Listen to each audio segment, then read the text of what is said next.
ಶಾಬಾನ್ 15 ಬರುವ ವರ್ಷ ಬರಬೇಕು. ಆ ಬರುವ 15ನೇ ದಿನ ನಾವಿರ್ತೇವೆ ಎಂಬುದು ಲಿಸ್ಟ್ನಲ್ಲಿ ಫೈನಲ್ ಆಯ್ತಲ್ಲ. ಫೀಹಾ ಯುಫರಕು ಕುಲ್ಲು ಅಮ್ರಿನ್ ಹಕೀಮ್, ಮನುಷ್ಯನ ಸರ್ವ ತೀರ್ಮಾನಗಳು ಕೂಡ ನನ್ನ ಬಡ್ಜೆಟ್ ಘೋಷಣೆ ಆಯಿತು.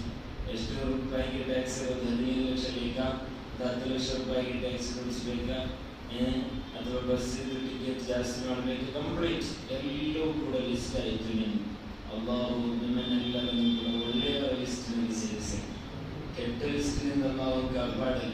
ಈ ವರ್ಷ ಗಾಂಜಾ ಹುಡಿಯುವನಾಗಿ ನಿನ್ನ ಮಕ್ಕಳು ಬದಲಾಗುತ್ತ ಅದು ಕೂಡ ನಿನ್ನ ಲಿಸ್ಟ್ನಲ್ಲಿ ಬಂತು. ಈ ವರ್ಷ ನೀನು ಹೆಚ್ಚು ಬಡ್ಡಿ ತಿನ್ನಬೇಕಾಗುತ್ತಾ, ಅದು ಕೂಡ ಲಿಸ್ಟ್ನಲ್ಲಿ ಬರುತ್ತೆ. ಅದೇ ಹೇಗೆ ತೀರ್ಮಾನ ಆಗುವುದು? ಅಲ್ಲಾಹು ಅಲ್ವಾ ತೀರ್ಮಾನ ಮಾಡೋದು. ಮತ್ತೇಕೆ ನನಗೆ ಶಿಕ್ಷೆ ಅಂತೇಳಿ ಪ್ರಶ್ನೆ ಇಲ್ಲ. ನಾರ್ಮಲ್ ಒಬ್ಬ ನಾಸ್ತಿಕ ರೀತಿ ಪ್ರಶ್ನೆ ಕೇಳಿದರೆ ಏನು ಜವಾಬು? ಜವಾಬಷ್ಟೇ, ಅಲ್ಲಾಹು 2 ಆಪ್ಷನ್ ಮುಂದೆ ಕೊಟ್ಟಿದ್ದೇನೆ. ಪ್ರಾಣಿಗಳಂತ ಎಲ್ಲ ಕಸ್ಬ್ ಮತ್ತು ಇಖ್ತಿಯಾರ್ ನೀನು ತೆಗೆದುಕೊಳ್ಬಹುದು. ನಿನ್ನ ಮುಂದೆ ಬೆಂಕಿನೂ ಇದೆ, ಹಾಲೂ ಇದೆ. ನೀನು ಬೆಂಕಿಯನ್ನು ಟಚ್ ಮಾಡಬಹುದು, ಹಾಲನ್ನು ಟಚ್ ಮಾಡಬಹುದು. ಆಪ್ಷನ್ಸ್ ಅವೈಲೇಬಲ್ ಇದೆ. ನೀನು ಯಾವ ಆಪ್ಷನ್ ನೋಡ್ತೀಯ ಎಂಬುದರ ಮೇಲೆ ಡಿಪೆಂಡ್ ಆಗಿರುತ್ತೆ. ಏನೇ ಇರಲಿ ಪ್ರೀತಿಯರೇ, ಈ ವರ್ಷ ನಾವು ನಮ್ಮ ದಫನಿಗೆ ಅಥವಾ ನಮ್ಮ ಕಫನ್ಗಿರುವಂತಹ ಬಟ್ಟೆ ಜೈಲಿನಲ್ಲಿ ಬಂದು ತಲುಪಿದೆ ಅಂತ ಗೊತ್ತಿಲ್ಲ. ಯಾವ ಟೆಕ್ಸ್ಟೈಲ್ಸ್ಗೆ ಆ ಬಟ್ಟೆ ಬಂದಿದೆಯೋ, ಅಥವಾ ಅದಕ್ಕೆ ಹಚ್ಚಲಿಕ್ಕಿರುವಂತ ಎಂತ ಬಂದಿರಬಹುದು, ಅಲ್ಲ ಅದು ಕಂಪನಿಯಿಂದ ಗುಜರಾತಿನಿಂದ ಹೊರಟಿದೆಯೋ, ಮುಂಬೈಯಲ್ಲಿ ಪ್ರಿಪೇರ್ ಆಗ್ತಿದೆಯೋ, ಎಲ್ಲರೂ ಕೂಡ ಲಿಸ್ಟ್ ಆಯ್ತು. ಯೋಚನೆ ಮಾಡಿ ಕಳೆಯಿಲ್ಲ. ಆದರೂ ಕೂಡ ದುಆನಿಂದ ಚಲೋ ಮಾಡಬಹುದು. ಒಂದು ನನಗೆ ಹೆಸರು ಕರೆಕ್ಟ್ ನನಗೆ ಬರ್ತಾ ಇಲ್ಲ, ಒಬ್ಬರು ರೂಹ ನೀಡಲಿಕ್ಕೆ ಬೇಕಾಗಿ ಫರಿಸ್ತ ಇಸ್ರಾಯೇಲ್ ಅಲೈಹಿಸ್ಸಲಾಂ ಬರ್ತಾರೆ. ಅವರದ್ದು ಲಿಸ್ಟ್ ಇವತ್ತಿತ್ತು. ಯಾವತ್ತು? ಫೆಬ್ರವರಿ 14. ಫೆಬ್ರವರಿ 14ಕ್ಕೆ ಏನ್ ಬಂತು? ಲಿಸ್ಟ್ ಬಂತು. ಯಾರಿಗೆ? ಇಸ್ರಾಯೇಲ್ ಅಲೈಹಿಸ್ಸಲಾಂ. ನಡೆದಂತಹ ಘಟನೆ ನಾನು ನಿಮ್ಗೆ ಅರ್ಥ ಆಗಲಿಕ್ಕೆ ರೀತಿ ಇರ್ತಾ ಇದ್ದೇನೆ. ಇಸ್ರಾಯೇಲ್ ಅಲೈಹಿಸ್ಸಲಾಂ ಮನುಷ್ಯನ ಹತ್ರ ಬಂದು ಅವನ ರೂಹ ತೆಗೆಯಲಿಕ್ಕೆ ಅವನ ಹತ್ರ ಪರ್ಮಿಷನ್ ಕೇಳ್ತಾರೆ. ನಮ್ಮ ಹತ್ರ ಪರ್ಮಿಷನ್ ಕೇಳ್ತಾರೆ. ಮಗ ನಿನ್ ಸಾಯೋ ಟೈಮ್ ಆಯ್ತು, ಬರ್ತೀಯಾ ಅಂತ ಕೇಳ್ತಾರೆ. ಇಲ್ಲ, ನೀನು ಬೈಕ್ ಓಡಿಸ್ತಾ ಇದ್ರೆ ಅಲ್ಲೇ, ನೀನು ಊಟ ಮಾಡ್ತಾ ಇದ್ರೆ ಅಲ್ಲೇ, ನೀನ್ ನಿದ್ದೆ ಮಾಡ್ತಾ ಇದ್ರೆ ಅದಕ್ಕೆಲ್ಲ ಹೆಸರಿದೆ. ಸೈಲೆಂಟ್ ಅಟ್ಯಾಕ್, ಗಾಡಿ ಅಟ್ಯಾಕ್ ಆಗಿರೋದು, ಹಾರ್ಟ್ ಅಟ್ಯಾಕ್ ಆಗಿರೋದು, ತಲೆನೋವು ಹೆಚ್ಚಾಗಿರೋದು, ನ್ಯೂಮೋನಿಯಾ ಆಗಿರೋದು ಅಂತ ನಾವು ಹೆಸರಾಗಿದ್ದೇವೆ ಅಷ್ಟೇ. ಟೈಮ್ ಅದು ಲಿಮಿಟೆಡ್ ಆದಂತ, ಅದು ಫಿಕ್ಸ್ಡ್ ಆದಂತ ಟೈಮ್. ಏನೇ ಅದರಲ್ಲಿ ಬಂದು ರೋ ಇಟ್ಟಿದ್ದಕ್ಕೆ ನೋಡುವಾಗ ಲಿಸ್ಟ್ ನಲ್ಲಿ ಸ್ವಲ್ಪ ಇನ್ನೂ ಒಂದು 6 ವರ್ಷ ಬದುಕಿರಲಿ ಅಂತ ಲಿಸ್ಟ್ ನಲ್ಲಿ ಬಂತು. ನೋಡುವಾಗ ಏಕೆ ಹಜರತ್ ಅಲಿಸ್ಲಾಂ ಅಲ್ಲಿರುವಂತ ಒಬ್ಬರಿಗೆ ಏನಿದ್ರು, ಏನೋ ರೋ ಇಟ್ಟಿದ್ದಕ್ಕೆ ನಾನು ಬಂದಿರೋದು. ಆದ್ರೆ ಅವನು ಇವತ್ತು ಬೆಳಿಗ್ಗೆ ವರ್ಷದಿಂದ ಅವ್ರು ಮಾತಾಡ್ತಾ ಇರಲಿಲ್ಲ. ಅವನ ಫ್ಯಾಮಿಲಿಯಲ್ಲೇ ಇದ್ದಂತ ಒಬ್ಬನ ಜೊತೆ ಅದರ ಜೊತೆ ಮಾತಾಡಕ್ಕೆ ಚಾಲು ಮಾಡಿಬಿಟ್ಟಿದ್ದಾನೆ. ಫ್ಯಾಮಿಲಿ ಜೊತೆ ಚಲೋವಾದ ಸಂಬಂಧವನ್ನು ಮಾಡಿದ್ದಾನೆ. ಅದಕ್ಕೆ ಆಯುಷು ಸ್ವಲ್ಪ ಜಾಸ್ತಿ ಕೊಟ್ಟಿದ್ದಾನೆ. ಅಲ್ಲಾಹ್ ನಮಗೆಲ್ಲರಿಗೂ ಕೂಡ ಒಳ್ಳೆಯ ಫ್ಯಾಮಿಲಿ ಬದುಕನ್ನು ನಡೆಸಲು ಯೋಚನೆ ಕೊಡಲಿ. ಇವತ್ತು ಫ್ಯಾಮಿಲಿಗಳೆಲ್ಲೂ ಕೂಡ ಚಲೋ ಇಲ್ಲ. ನಾನು ಅದರ ಬಗ್ಗೆ ಹೇಳಿಲ್ಲ. ಕಳೆದ ತಿಂಗಳು ಕಳೆದ ಬ್ಯಾನಲ್ಲಿ ಮದುವೆ ಮತ್ತು ಫ್ಯಾಮಿಲಿಯ ಬಗ್ಗೆ ಸುಮಾರು ವಿಷಯಗಳು ನಿಮ್ಮ ಮುಂದೆ ಇಟ್ಟಿದ್ದೆ. ಏನೇ ಇರಲಿ, ಇವತ್ತು ನಾನು ನಿಮ್ಮ ಮುಂದೆ ಹೇಳಲಿಕ್ಕೆ ಬಯಸ್ತಾ ಇರೋದು, ಇನ್ನು ಕರೆಕ್ಟ್ 15 ಅಥವಾ 14 ದಿನಗಳೇ ನಮ್ಮ ಮುಂದೆ 15-14 ದಿನಗಳು ಮಾತ್ರ ಬಾಕಿ ಇರೋದು. ಅದಕ್ಕೆ 15-14 ಅಂತ ಹೇಳ್ತಾ ಇರೋದು ಫಿಕ್ಸ್ಡ್ ಅಲ್ಲ. ನಾವು ಚಂದ್ರನ ಪ್ರಕಾರ ಚಂದ್ರ ವರ್ಷವನ್ನು ನಾವು ನೋಡೋದು. ನಾರ್ಮಲ್ ಆಗಿ ಅರಬಿಕ್ ಹಿಜರಿ ವರ್ಷ ನಾವು ಆಯ್ಕೆ ಮಾಡೋದು. ರಂಜಾನ್ ಒಂದು ತೀರ್ಮಾನ ಆಗುವುದು ಅದು ಫೆಬ್ರವರಿ 28 ಅಂತ ಹೇಳಿ ಅಲ್ಲ. ಅದರ ತೀರ್ಮಾನ ಆಗುವುದು ಯಾವಾಗ? ಚಂದ್ರ ದರ್ಶನ ಆದಾಗ. ಈ ಚಂದ್ರ ದರ್ಶನದ ಬಗ್ಗೆ ನಾವು ಚಲೋವಾಗಿ ನಮಗೆ ಈಗ ನಿನ್ನೆಗೆ ಶಬೆ ಬರಾತ ಇದೆ, ಎಲ್ಲರಿಗೂ ಗೊತ್ತಿರುತ್ತೆ. ನೆನ್ನೆ ಶಾಬಾನ್ 15 ಅಂತ ಹೇಳಿ. ಕೆಲವು ಮಂದಿಗೆ ಇನ್ನು ಶಾಬಾನ್ ಮುಗಿದು ರಂಜಾನ್ ಕೂಡ ಗೊತ್ತಿರುತ್ತೆ. ರಂಜಾನ್ ಮುಗಿದರೆ ಮತ್ತೆ ಯಾವ ದಿನ ಅಂತ ಹೇಳಿದ್ರೆ ಗೊತ್ತಾಗಲ್ಲ.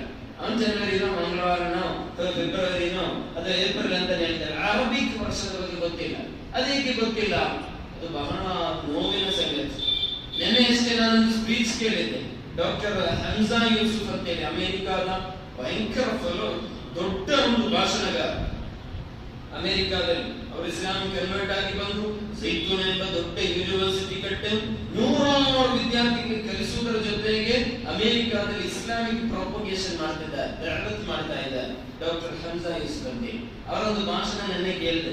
ಅದರಲ್ಲಿ ಅವರು ಹೇಳ್ತಾ ಇದೆ, ಮೊರೊಕ್ಕೋದ ಮೊರೊಕ್ಕೋದ ದೇಶ, ಆ ಮೊರೊಕ್ಕೋದ ಜನರಿಗೆ ಹಿಜರಿ ದಿನ ಯಾವುದು ಅಂತ ಕೇಳಿದರೆ ಅವರು ಕರೆಕ್ಟ್ ಹೇಳ್ತಾರೆ, ಇವತ್ತು ಹಿಜರಿ ವರ್ಷ ಮೊಹರಂ 23. ಅಲ್ಲಿ ಏಕೆ ಅವರಿಗೆ ಹೇಳಕ್ಕೆ ಸಾಧ್ಯ ಆಗ್ತಾ ಇದೆ ಅಂತ ಹೇಳಿದರೆ, ಅಲ್ಲಿ ಒಂದು ರೂಢಿ ಇದೆ, ಆ ದಿನ ಯಾವ ಕುರಾನಿನ ಪ್ಯಾರ ಓದಬೇಕು ಅಂತೇಳಿ ಆ ಪ್ಯಾರ ಓದಿರ್ತಾನೆ, ಆಗ ಅವನಿಗೆ ಕರೆಕ್ಟ್ ನೆನಪಲ್ಲಿ ಇರುತ್ತೆ. ಇವತ್ತು 11ನೇ ಪ್ಯಾರ ಕುರಾನಲ್ಲಿ ಓದಿರೋ 11ನೇ ಜುಸ್ ಅಂತ ಹೇಳ್ತಾರೆ ಅರಬಿಯಲ್ಲಿ, ನೀವು ಇಲ್ಲಿ ನಾರ್ಮಲ್ ಆಗಿ ಪ್ಯಾರ ಅಂತ ಹೇಳ್ತಾರೆ. ಈಗ ಇವತ್ತು ನಾನು ಓದಿರೋದು 12ನೇ ಪ್ಯಾರ, ಹಾಗಾದ್ರೆ ಇವತ್ತು ಮೊಹರಂ 12. ಈಗ ಇವತ್ತು ಮೊರೊಕ್ಕೋಗೆ ಹೋಗಿದ್ರೆ ಇವತ್ತು ಶಅಬಾನ್ 15. ಮೊರೊಕ್ಕೋದ ಹೆಚ್ಚು ಮಂದಿ ಕೂಡ 15ನೇ ಪ್ಯಾರಾದಲ್ಲಿ ಓದ್ತಾ ಇರ್ತಾರೆ. ಅರ್ಥ ಆಯ್ತಲ್ವಾ? ಅದು ಮೊರೊಕ್ಕೋದ ಒಂದು ಸ್ಟೈಲ್ ಅಂತ ಹೇಳಿ ನಿನ್ನೆ ನಾನೊಂದು ಭಾಷಣದಲ್ಲಿ ಹಂತಾಯಿಸುವುದರಿಂದ ಕೇಳಿದ್ದೆ. ಹಾಗೇನೆ ಕುರಾನ್ ಓದುವ ಬಗ್ಗೆ ಲಾಸ್ಟ್ ನಾನು ಹೇಳ್ತೇನೆ ಇನ್ಶಾ ಅಲ್ಲಾಹ್. ಅದು ಲಾಸ್ಟ್ ಕುರಾನ್ ಸಿಸ್ಟಮ್ ಬಗ್ಗೆ ಹೇಳ್ಕೊಡ್ತೇನೆ. ನಾನು ಇವತ್ತು ಹೇಳಕ್ಕೆ ಬಯಸಿರುವಂತಹ ವಿಷಯ, ಪರಿಶುದ್ಧವಾದ ರಂಜಾನ್ ತಿಂಗಳು ಆಗಮಿಸ್ತಾ ಇದೆ. ನಾವು ಯಾವ ರೀತಿ ಅದಕ್ಕೆ ಬೇಕಾದ ಪ್ರಿಪರೇಷನ್ ಅನ್ನು ಮಾಡಬೇಕು ಎಂದು ಪರಿಶುದ್ಧವಾದಂತಹ ರಂಜಾನ್ ತಿಂಗಳ ಬಗ್ಗೆ ಕುರಾನ್ ಹೇಳ್ತಾ ಇರುವುದು ಸೂರಾ ಬಕರಾದ 185ನೇ ಆಯತ್ತಿನಲ್ಲಿ ಹೇಳ್ತಾ ಇರುವುದು, ಶಹ್ರು ರಮದಾನ್ ಅಲ್ಲದಿ ಉನ್ಜಿಲ ಫೀಹಿಲ್ ಕುರಾನ್. ಪರಿಶುದ್ಧವಾದ ರಂಜಾನ್ ಎಂಬುದು ಕುರ್ಆನ್ ಅನ್ನು ತನ್ಜೀಲ್ ಮಾಡಿದಂತಹ ದಿನ. ಕುರ್ಆನ್ ಹುಟ್ಟಿಗೆ ಹುಜೂರಿಗೆ ಇಳಿದಿಲ್ಲ, ಮತ್ತೆ ಹೇಗೆ ತನ್ಜೀಲ್ ಹುಜೂರಿಗೆ ಅಲ್ಲ, ರಂಜಾನ್ ಎಂಬುದು ಕುರ್ಆನ್ ತನ್ಜೀಲ್ ಆದ ಕುರ್ಆನ್ ಬಂದಂತಹ ದಿನ ಅಂತ ಹೇಳುವುದು ಹೇಗೆ? ಹುಜೂರಿಗೆ ಕುರ್ಆನ್ ಬಂದಿರೋದು ಒಂದು ದಿನ ಮಕ್ಕಾದಲ್ಲಿರುವಾಗ, ಒಮ್ಮೆ ಹಿಜರ ಹೋಗುವಾಗ, ಒಮ್ಮೆ ಉಮ್ಮಾನಿ ಮನೆಯಲ್ಲಿರುವಾಗ, ಒಮ್ಮೆ ಸಫರ್ ಮಾಡುವಾಗ, ಒಮ್ಮೆ ಶೂರಾ ಮಾಡುವಂತ ಟೈಮ್ನಲ್ಲಿ. ಈಗ ಅಬಸವತವಲ್ಲ ಅಂಜಾಅಹುಲ್ ಅಮಾ ಅದು ಬಂದಿರೋದು ಯಾವಾಗ? ಅಲ್ಲಿ ಕುರೈಶಿಗಳ ಜೊತೆ ಮಾತಾಡುವಂತ ಟೈಮ್ನಲ್ಲಿ, ಯಾ ಅಯ್ಯುಹಲ್ ಮುಜಮ್ಮಿಲ್ ಕುಮಿಲ್ ಲೈಲ ಇಲ್ಲಾ ಕಲೀಲಾ ಅದು ಯಾವಾಗ? ಖದೀಜಾ ಬಿಬಿ ರಲಿಯಲ್ಲಾಹು ಅನ್ಹಾ ಇರುವಾಗ. ಯಾ ಅಯ್ಯುಹಲ್ ಮುದ್ದಸ್ಸಿರ್ ಕುಮ್ ಫಅನ್ದಿರ್ ಯಾವಾಗ? ಎಲ್ಲರಿಗೂ ಟೈಮ್ ಇದೆ, ಯಾವ ಟೈಮಲ್ಲಿ ಬಂದಿರೋದು. ಮತ್ತೆ ಈಗ ರಂಜಾನ್ ತಿಂಗಳಲ್ಲಿ ಕುರಾನ್ ಇಳಿದಿರೋದು ಅಂತ ಹೇಳ್ತಾ ಇರೋದು ನಿಮಗೆ ಗೊತ್ತಿರಬಹುದು. ಏಕೆ ಹೇಳ್ತಾ ಇರೋದು ಅಂತ ಹೇಳಿದರೆ, ಪರಿಶುದ್ಧವಾದ ಕುರಾನ್ ಲೌಹುಲ್ ಮಹ್ಫೂದಿನಲ್ಲಿತ್ತು. ಆ ಲೌಹುಲ್ ಮಹ್ಫೂದಿನಿಂದ 1ನೇ ಆಕಾಶಕ್ಕೆ, 7 ಆಕಾಶ ಇದೆ, ಅಸ್ಸಮಾഉ ದುನ್ಯಾ, ಈ ಆಕಾಶದಿಂದ ನಾವೀಗ ಕಾಣುವಂತ ಆಕಾಶ, ಈಗ ನಾವು ನೋಡುವ ಆಕಾಶ ಕಾಣ್ತಾ ಇದ್ದೇವೆ. ನಾವೀಗ ನೋಡುವ ಕಾಣ್ತಾ ಇರೋದು ಬಿಳಿ ಆಕಾಶ ಅಲ್ಲ, ಅದು ಫ್ಲೈಟ್ ನಲ್ಲಿ ಸಂಚರಿಸುವ ಗೊತ್ತಾಗುತ್ತಿದೆ ಆಕಾಶನ ಅಲ್ವಾ? ನಾವೀಗಿನಿಂದ ನೋಡುವ ಬಿಳಿಯಾಗಿ ಕಾಣೋದು ಆಕಾಶ ಅಲ್ಲ, ಅದು ಮೋಡಗಳು. ಈಗ ಇಲ್ಲಿಂದ ನಾವು ನೋಡ್ತಾ ಇರೋದು, ನಾವು ಸೈನ್ಸ್ ಕ್ಲಾಸಿಗೆ ಬಂದಿಲ್ಲ, ಅದರ ಬಗ್ಗೆ ಹೇಳ್ತಾ ಇಲ್ಲ. ಏನೇ ಇರಲಿ, ಪರಿಶುದ್ಧವಾದ ಕುರ್ಆನ್ ಲೌಹುಲ್ ಮಹ್ಫೂದಿನಿಂದ 1ನೇ ಆಕಾಶಕ್ಕೆ ಬಂದಿರೋದು ಈ ರಂಜಾನ್ ತಿಂಗಳಲ್ಲಿ ಸಂಪೂರ್ಣವಾಗಿ. ಕುರ್ಆನ್ ಫಾತಿಹಾದಿಂದ ನಾಸ್ ತನಕ ಇರುವ ಕುರ್ಆನ್ ಸಂಪೂರ್ಣವಾಗಿ ಬಂದಿರುವುದೇ ರಂಜಾನ್ ತಿಂಗಳಲ್ಲಿ. ಭೂಮಿಗೆ ಅಲ್ಲ, ಆಕಾಶಕ್ಕೆ ಎಲ್ಲಿಂದ? ಲೌಹುಲ್ ಮಹ್ಫೂದಿನಿಂದ ಬಂದಿರೋದು. ಆ ಶಹ್ರು ರಮದಾನ್ ಅಲ್ಲದಿ ಉನ್ಜಿಲ ಫೀಹಿಲ್ ಕುರ್ಆನ್, ಆ ಕುರ್ಆನ್ ಅಲ್ಲಿ ಏನಿದೆ? ಹುದಲ್ ಲಿನ್ನಾಸ್, ಹುದಲ್ ಲಿನ್ನಾಸ್, ಮನುಷ್ಯನಿಗೆ ಅದರಿಂದ ಒಂದು ಟಾರ್ಚ್ ಇದೆ, ಲೈಟ್ ಇದೆ, ಪ್ರಕಾಶ ಇದೆ, ದಾರಿ ಇದೆ, ಸನ್ಮಾರ್ಗ ಇದೆ, ಒಂದು ಚಲುವಾದಂತಹ ದಾರಿ. ಹುದಲ್ ಲಿನ್ನಾಸ್, ಮನುಷ್ಯನಿಗೆ ಸನ್ಮಾರ್ಗದ ದಾರಿಯನ್ನು ತೋರಿಸುವ ಗ್ರಂಥವಾಗಿದೆ ಪರಿಶುದ್ಧವಾದಂತಹ ಕುರ್ಆನ್. ಒಬಯ್ಯಿನಾತಿನ್ ಮಿನಲ್ ಹುದಾ, ನೂರಾರುವಂತಹ ಸನ್ಮಾರ್ಗದ ದಾರಿಗಳು ಕೂಡ ಅದರಲ್ಲಿ ಕಾಣಬಹುದು. ವಲ್ ಫುರ್ಖಾನ್, ಫಮನ್ ಶಹಿದ ಮಿನ್ಕುಮ್ ಸಿಯಾಮ ಫಮನ್ ಶಹಿದ ಮಿನ್ಕುಮ್ ಶಹ್ರ.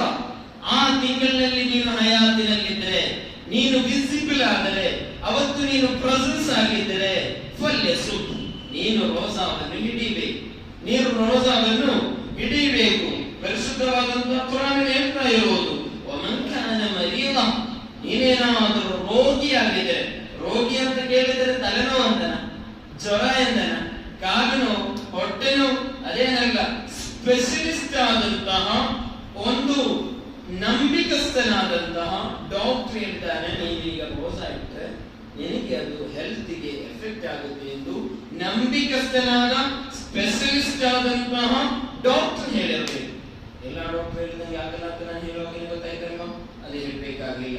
ಒಮನ್ಕಾನ ಮರೀದನ್ ಔ ಅಲಾ ಸಫರ್, ಸಫರ್ನಲ್ಲಿದ್ದರೆ, ಇಲ್ಲಿಂದ ನೀನು ಅಮೀರ್ಗಢಕ್ಕೆ ಹೋಗ್ತಾ ಇದೀಯಾ, ನೀನು ರೋಜಾ ಬಿಟ್ಟು ಬಿಡಬೇಕು ಎಂದಲ್ಲ.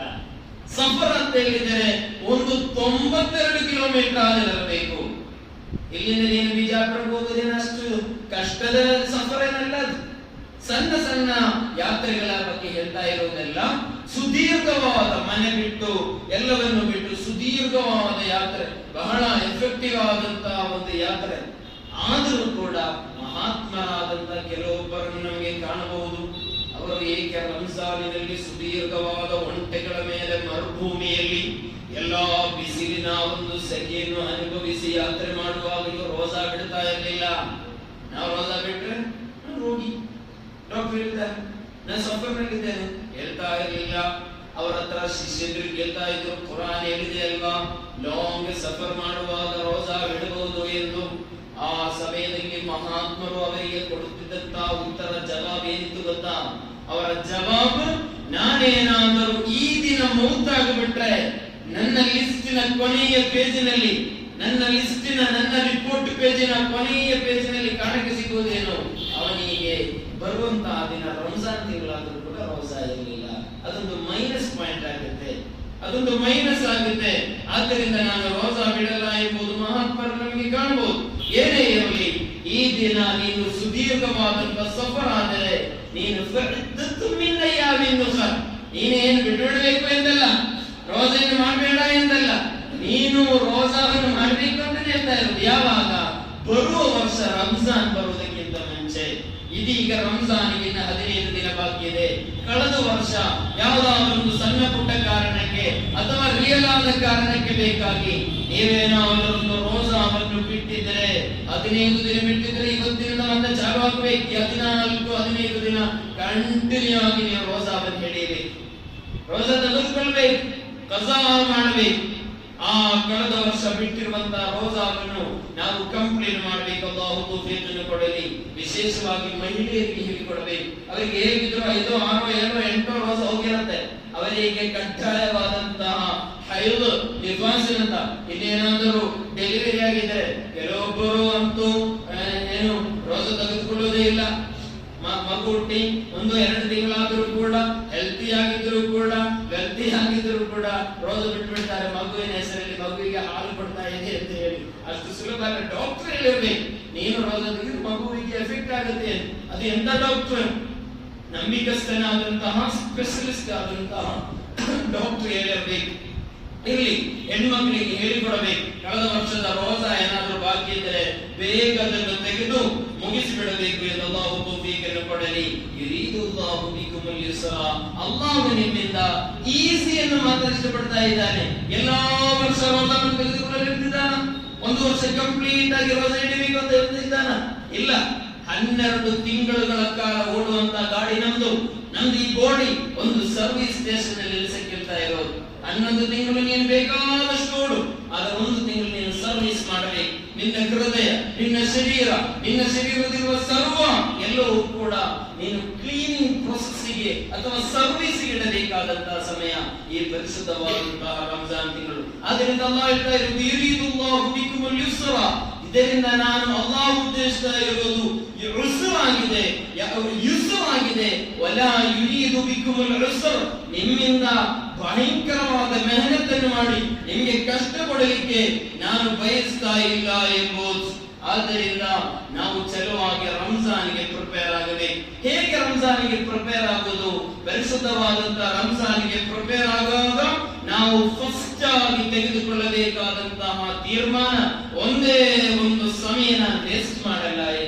ನನಗೆ ಸಿಕ್ಕಿರುವ ಆಫರ್, ನನ್ನ ಇಲ್ಲಿ ಆಫರ್ಗಳ ಬಗ್ಗೆ ಬಯಾನ್ ಕೇಳಿತು ಅಂತ ನನಗೊಬ್ಬರು ಹೇಳಿದರು. ಆಫರ್ ನ ಪೀರಿಯಡ್ ಅಂತ, ಹೌದಲ್ಲ? ಅದರ ಬಗ್ಗೆ ಹೇಳಿದ್ರ? ಆಫರ್ ಆಗಿದೆ ಹೋಗ್ಬಿಟ್ಟಿರೋದು. ಈ 30 ದಿನ ನಾನು ಒಂದೇ ಒಂದು ನಿಮಿಷವೂ ಕೂಡ ವೇಸ್ಟ್ ಮಾಡಲ್ಲ ಎಂಬುದರ ಬಗ್ಗೆ ತೀರ್ಮಾನ ತಗೊಳ್ಬೇಕು. ಆ ತೀರ್ಮಾನ ಹೇಗೆ ಆಗುತ್ತೆ? ಬಾಯಲ್ಲಿ ನಾನು ಇನ್ಶಾ ಅಲ್ಲಾಹ್ 1 ತಿಂಗಳು ವೇಸ್ಟ್ ಮಾಡಲ್ಲ ಅಂತ ಹೇಳಿದ್ರೆ ವೇಸ್ಟ್ ಮಾಡೇ ಮಾಡ್ತೀವಿ. ಬಾಯಲ್ಲಿ ತೀರ್ಮಾನ ತೆಗೆದುಕೊಂಡು ಅದಕ್ಕೆ ಪ್ರಾಕ್ಟಿಕಲ್ ಆಗಿ ನಾವೇನೇನು ಮಾಡಬೇಕು ನೋಡೋಣ. ಏನಾದ್ರೂ ಐಡಿಯಾಗಳಿದ್ದರೆ ನಮಗೆ ಹೇಳೋಣ.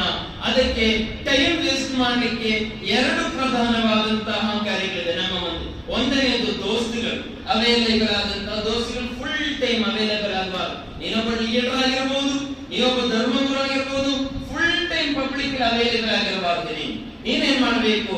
ಟೈಮ್ ಪೀರಿಯಡ್ ಸೆಟ್ ಮಾಡಬೇಕು. ಬೇಕಾದರೆ ಒಂದು ಟೈಮ್ ಟೇಬಲ್ ಅನ್ನು ರೆಡಿ ಮಾಡಿ ಬರೆದು ಮಕ್ಕಳಿಂದ ಬರೆಸಿ ಗೋಡೆಯಲ್ಲಿ ಅಂಟಿಸಿ ಬಿಡಬೇಕು. ಎಲ್ಲರಿಗೂ ಶುಡ್ ಬಿ ಫಾಲೋಡ್, ಎಲ್ಲರೂ ಕೂಡ ಫಾಲೋ ಮಾಡಬೇಕು ಅಂತ ಹೇಳ್ಬೇಕು. ಅಂತ ತಂದೆ ನೀವಾದಷ್ಟು ಚಲೋ ಆಗುತ್ತೆ ನೋಡಿ. ಮನೆಯೊಳಗೆ ಒಂದು ಈಮಾನ್ ಎಷ್ಟು ಖುಷಿ ಇರಬಹುದು. ರಂಜಾನ್ ನಿಜವಾದ ಹ್ಯಾಪಿನೆಸ್ ನಮಗೆ ಅನುಭವಿಸಲಿಕ್ಕೆ ಸಾಧ್ಯ ಆಗುತ್ತೆ. ಅದಕ್ಕೊಂದು ಟೈಮ್ ಟೇಬಲ್, ಬೆಳಿಗ್ಗೆಯಿಂದ ಮಾರನೇ ದಿನ ಬೆಳಿಗ್ಗೆಯವರೆಗೆ ರಂಜಾನ್ 1, ರಂಜಾನ್ 2, ರಂಜಾನ್ 3, 30 ದಿನಗಳು ಕೂಡ ಟೈಮ್ ಟೇಬಲ್ ನಾವು ಫಿಕ್ಸ್ ಮಾಡಬೇಕು. ಆ ಟೈಮ್ ಟೇಬಲ್ ನಲ್ಲಿ ವಾಟ್ಸ್ಆಪ್ ಯಾವಾಗ ಯೂಸ್ ಮಾಡುತ್ತೆ ಎಂಬುದರ ಬಗ್ಗೆ ತೀರ್ಮಾನ ಮಾಡಬೇಕು. ಯೂಟ್ಯೂಬ್ ಎಷ್ಟು ಟೈಮ್ ಯೂಸ್ ಮಾಡುತ್ತೆ ಎಂಬುದರ ತೀರ್ಮಾನ ಮಾಡಬೇಕು. ಇನ್ಸ್ಟಾಗ್ರಾಮ್ ಎಷ್ಟು ಯೂಸ್ ಮಾಡುತ್ತೆ ಎಂಬುದರ ತೀರ್ಮಾನ ಮಾಡಬೇಕು. ಇದೆಲ್ಲ ಆ್ಯಪ್ಗಳ ಹೆಸರು ಹೇಳಕ್ಕೆ ಹೋದರೆ ಟೈಮ್ ಆಗುತ್ತಾ ಹೋಗುತ್ತೆ. ಅಷ್ಟು ಮಾತ್ರ ಯೂಸ್ ಮಾಡ್ತೀವಿ. ಸಾಧ್ಯವಾದಷ್ಟು ಸೋಷಿಯಲ್ ಮೀಡಿಯಾಗಳಿಂದ ಮುಕ್ತಿಯನ್ನು ಪಡೆಯಬೇಕು. 1 ತಿಂಗಳವರೆಗೆ ರಜೆ. ವಾಟ್ಸ್ಆಪ್ ಸ್ಟೇಟಸ್ ಹಾಕೋದಿಲ್ಲ. ರಂಜಾನ್ ಬಂದಿದೆ, 1 ತಿಂಗಳ ನಾ ಇರಲ್ಲ ಅಂತ ಸ್ಟೇಟಸ್ ಏನ್ ಹಾಕೋದು ಬೇಡ, ಮಂದಿಗೆ ಗೊತ್ತಾಗೋದೇ ಬೇಡ. ನೀನು ಹೋದ್ರೆ ಸಾಕು, ಬರ್ಲಿಲ್ಲ ನೀನು ಇಲ್ಲಿ ಹೋಗಿ ನಾನು ಹೋಗ್ತಾ ಇದ್ದೀನಿ ಅಂತೇನೆ ಹೇಳ್ಬೇಕಾಗಿಲ್ಲ, ನೀನು ಹೋಗ್ಬಿಟ್ರೆ ಸಾಕು. ಗೊತ್ತಾಯ್ತಲ್ಲ? ಸೋಷಿಯಲ್ ಮೀಡಿಯಾ ಪ್ಲಾಟ್ಫಾರ್ಮ್ ನಿಂದ, ಫೇಸ್ಬುಕ್ ನಿಂದ, ವಾಟ್ಸ್ಆಪ್ ನಿಂದ, ಯೂಟ್ಯೂಬ್ ನಿಂದ ಸಾಧ್ಯ ಆದಷ್ಟು ದೂರ ನಿಂತರೆ ಒಳ್ಳೇದು. ಇನ್ನು ನೀನು ಯೂಸ್ ಮಾಡಬೇಕಾಗುತ್ತಾ, ನೀನೊಂದು ಟೈಮ್ ತಗೊಳ್ಬೇಕು. ಯಾವಾಗ ಬೆಳಿಗ್ಗೆ ಫಜರ್ ನಮಾಜ್ ಆದ ನಂತರ, ಸಹರಿ ಆದ ನಂತರ ಬರಕತ್ತಿರುವ ಅತ್ಯಂತ ಎಫೆಕ್ಟಿವ್ ಆದ ಟೈಮ್. ಆದರೂ ಕೂಡ ಆ ಟೈಮ್ ನಲ್ಲಿ ಕೆಲವರು ನಿದ್ದೆ ಮಾಡಿಬಿಡ್ತಾರೆ. ಸಹರಿಗೆ ಬೇಗ ಎದ್ದಿರೋದರ ಸುಸ್ತಿರುತ್ತೆ, ನಿದ್ದೆ ಮಾಡಿಬಿಡ್ತಾರೆ. ರಂಜಾನಿನ ರಹಮತ್ ಇಳಿಯುವಂತ ಟೈಮ್ ನಲ್ಲಿ ನಿದ್ದೆ ಮಾಡಬಾರ್ದಲ್ವಾ?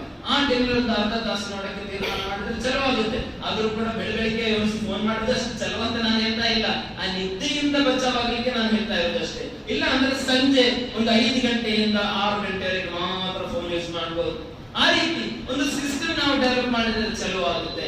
ಆದ್ದರಿಂದ ಅಂತ ಒಂದು ಸಿಸ್ಟಮ್ ನಾವು ಟೈಮ್ ಅನ್ನು ನಾವು ಚಲೋ ಮಾಡಬೇಕು. ಅನಸ್ ರಲಿಯಲ್ಲಾಹು ಅನ್ಹು ಹೇಳ್ತಾ ಇದ್ದಾರೆ, ಈ ಪರಿಶುದ್ಧವಾದಂತಹ ರಂಜಾನ್ ತಿಂಗಳ ಬಗ್ಗೆ ಹೇಳುವಾಗ ಅನಸ್ ರಲಿಯಲ್ಲಾಹು ಅನ್ಹು ಬಗ್ಗೆ ಹದೀಸ್ ನಮಗೆ ಚಲೋ ಆಗುತ್ತೆ. ಅನಸ್ ರಲಿಯಲ್ಲಾಹು ಅನ್ಹು قال ರಸೂಲುಲ್ಲಾಹಿ ಸಲ್ಲಲ್ಲಾಹು ಅಲೈಹಿ ವಸಲ್ಲಂ, ಹುಜೂರ್ ಸಲ್ಲಲ್ಲಾಹು ಅಲೈಹಿ ವಸಲ್ಲಂ ಹೇಳ್ತಾ ಇದ್ದಾರೆ, ಏನು ಹೇಳ್ತಾ ಇದ್ದಾರೆ? ಇದಾ ಅರಾದಲ್ಲಾಹು ಬಿಹಿ ಅಬದನ್ ಖೈರನ್ ಇಸ್ತಅಮಲಹು. ಅಲ್ಲಾಹು ಅವನ ದಾಸನ ಬಗ್ಗೆ ಅವನಿಂದ ಏನಾದರೂ ಖೈರ್ ಅಲ್ಲಾಹು ಉದ್ದೇಶಿಸಿದ್ರೆ ಅವನಿಂದ ಇಸ್ತಅಮಲಹು, ಅದನ್ನು ಅಲ್ಲಾಹು ಮಾಡಿಸ್ತಾನೆ ಎಂದು.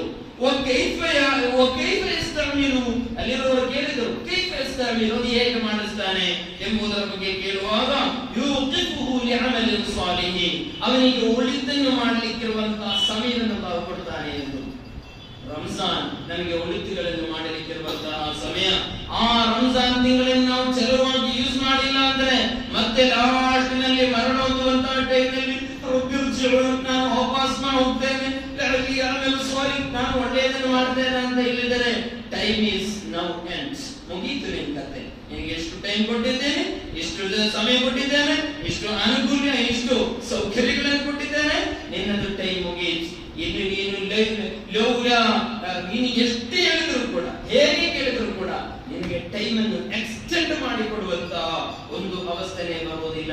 ಆದ್ದರಿಂದ ನಾವು ವಸಾಲಿഉ ಇಲಾ ಮಗ್ಫಿರತಿನ್ ಮಿನ್ ರಬ್ಬಿಕುಂ, ಅಲ್ಲಾಹನ ಮಗ್ಫಿರತಿಗೆ ನಾವು ಓಡೋಡುತ್ತಾ ಇರಬೇಕು. ನೀವು ಓಡುವಾಗ, ನೀವು ಅಲ್ಲಾಹನ ಸಾಮೀಪ್ಯವನ್ನು ಬಯಸುವಾಗ ಅಲ್ಲಾಹು ನಿಮ್ಮನ್ನು ಇಷ್ಟಪಡುತ್ತಾನೆ. ಅಲ್ಲಾಹು ನಮಗೆ ತೌಫೀಕನ್ನು ಕೊಡಲಿ. ಈ ರಂಜಾನಿನಲ್ಲಿ ನಾವು ಬಹಳ ಎಚ್ಚರದಿಂದ ಇರಬೇಕಾಗಿರುವುದು, ಮನೆ ಪೇಂಟಿಂಗ್ ಮಾಡಬೇಕು ಒಳ್ಳೆಯದೇ, ಮನೆ ಕ್ಲೀನ್ ಮಾಡಬೇಕು ಒಳ್ಳೆಯದೇ, ಆದರೆ ಹೃದಯಕ್ಕೆ ಪೇಂಟ್ ಹೊಡಿಬೇಕು, ಇಂಟರ್ನಲ್ ಕ್ಲೀನಿಂಗ್ ಮಾಡಬೇಕು. ಮೊದಲನೇದಾಗಿ ಸಮಯದ ಬಗ್ಗೆ, ಎರಡನೇದಾಗಿ ಇಂಟರ್ನಲ್ ಕ್ಲೀನಿಂಗ್. ಇಂಟರ್ನಲ್ ಕ್ಲೀನಿಂಗ್ ಅಂತ ಹೇಳಿದರೆ ಹೃದಯ ಶುದ್ಧಿ ಅಂತ ಹೇಳಿದರೆ ಅದು ಏನು? ವಲಾ ತಜಅಲ್ ಫೀ ಕುಲೂಬಿನಾ ಇಲ್ಲಾ ಲಿಲ್ಲದೀನ ಆಮನೂ. ಪರಿಶುದ್ಧವಾದ ಕುರ್ಆನ್ ಅಲ್ಲಿ ಕಾಣಬಹುದು, ವಲಾ ತಜಅಲ್ ಫೀ ಕುಲೂಬಿನಾ, ಓ ಅಲ್ಲಾಹ್ ನನ್ನ ಹೃದಯದಲ್ಲಿ ನೀನು ಕೊಡಬಾರದು. ವಲಾ ತಜಅಲ್ ಫೀ ಕುಲೂಬಿನಾ, ನನ್ನ ಹೃದಯದಲ್ಲಿ ನೀನು ಕೊಡಬಾರದು. ಇಲ್ಲಾ ಲಿಲ್ಲದೀನ ಆಮನೂ, ನಿನ್ನ ವಿಶ್ವಾಸಿಗಳೊಂದಿಗೆ, ನಿನ್ನನ್ನು ನಂಬಿಕೆ ಇಟ್ಟವರೊಂದಿಗೆ, ನಿನ್ನೊಂದಿಗೆ ಇಷ್ಟಪಡುವವರೊಂದಿಗೆ, ನಿನ್ನ ದಾಸನೊಂದಿಗೆ, ನಿನ್ನ ಗುಲಾಮನೊಂದಿಗೆ ನನಗೆ ಯಾವತ್ತೂ ಕೂಡ ಮನಸ್ಸಿನಲ್ಲಿ ಕೋಪ ಕೊಡಬಾರದು, ಅವನ ಬಗ್ಗೆ ದ್ವೇಷ ಕೊಡಬಾರದು, ಅವನ ಬಗ್ಗೆ ಅನಿಷ್ಟಗಳು ಕೊಡಬಾರದು. ನನ್ನ ಹೃದಯ ಶುದ್ಧಿಯಾಗಿರಬೇಕು ಎಂಬುದು. ಆದ್ದರಿಂದ ರಂಜಾನಿಗೆ ಬಿಫೋರ್, ರಂಜಾನಲ್ಲಿ ಅಲ್ಲ, ರಂಜಾನಿಗಿಂತ ಮುಂಚೆ ಇಂಟರ್ನಲ್ ಕ್ಲೀನಿಂಗ್, ನಮ್ಮ ಹೃದಯವನ್ನು ಶುದ್ಧೀಕರಿಸಬೇಕು. ಹೃದಯವನ್ನು ಶುದ್ಧೀಕರಿಸುವಾಗ ಪರಿಶುದ್ಧವಾದ ಶರಬೆ ಬರಾನತಿನ ನಿನ್ನೆ ರಾತ್ರಿಯಲ್ಲಿ ಒಂದು ಹದೀಸ್ ಓದಿರಬಹುದು, ಲಯತ್ತಲಿಅಲ್ಲಾಹು ಅಂತ ಹೇಳಿ ಚಾರ್ ಮಾಡುವಂತ ಒಂದು ಹದೀಸ್.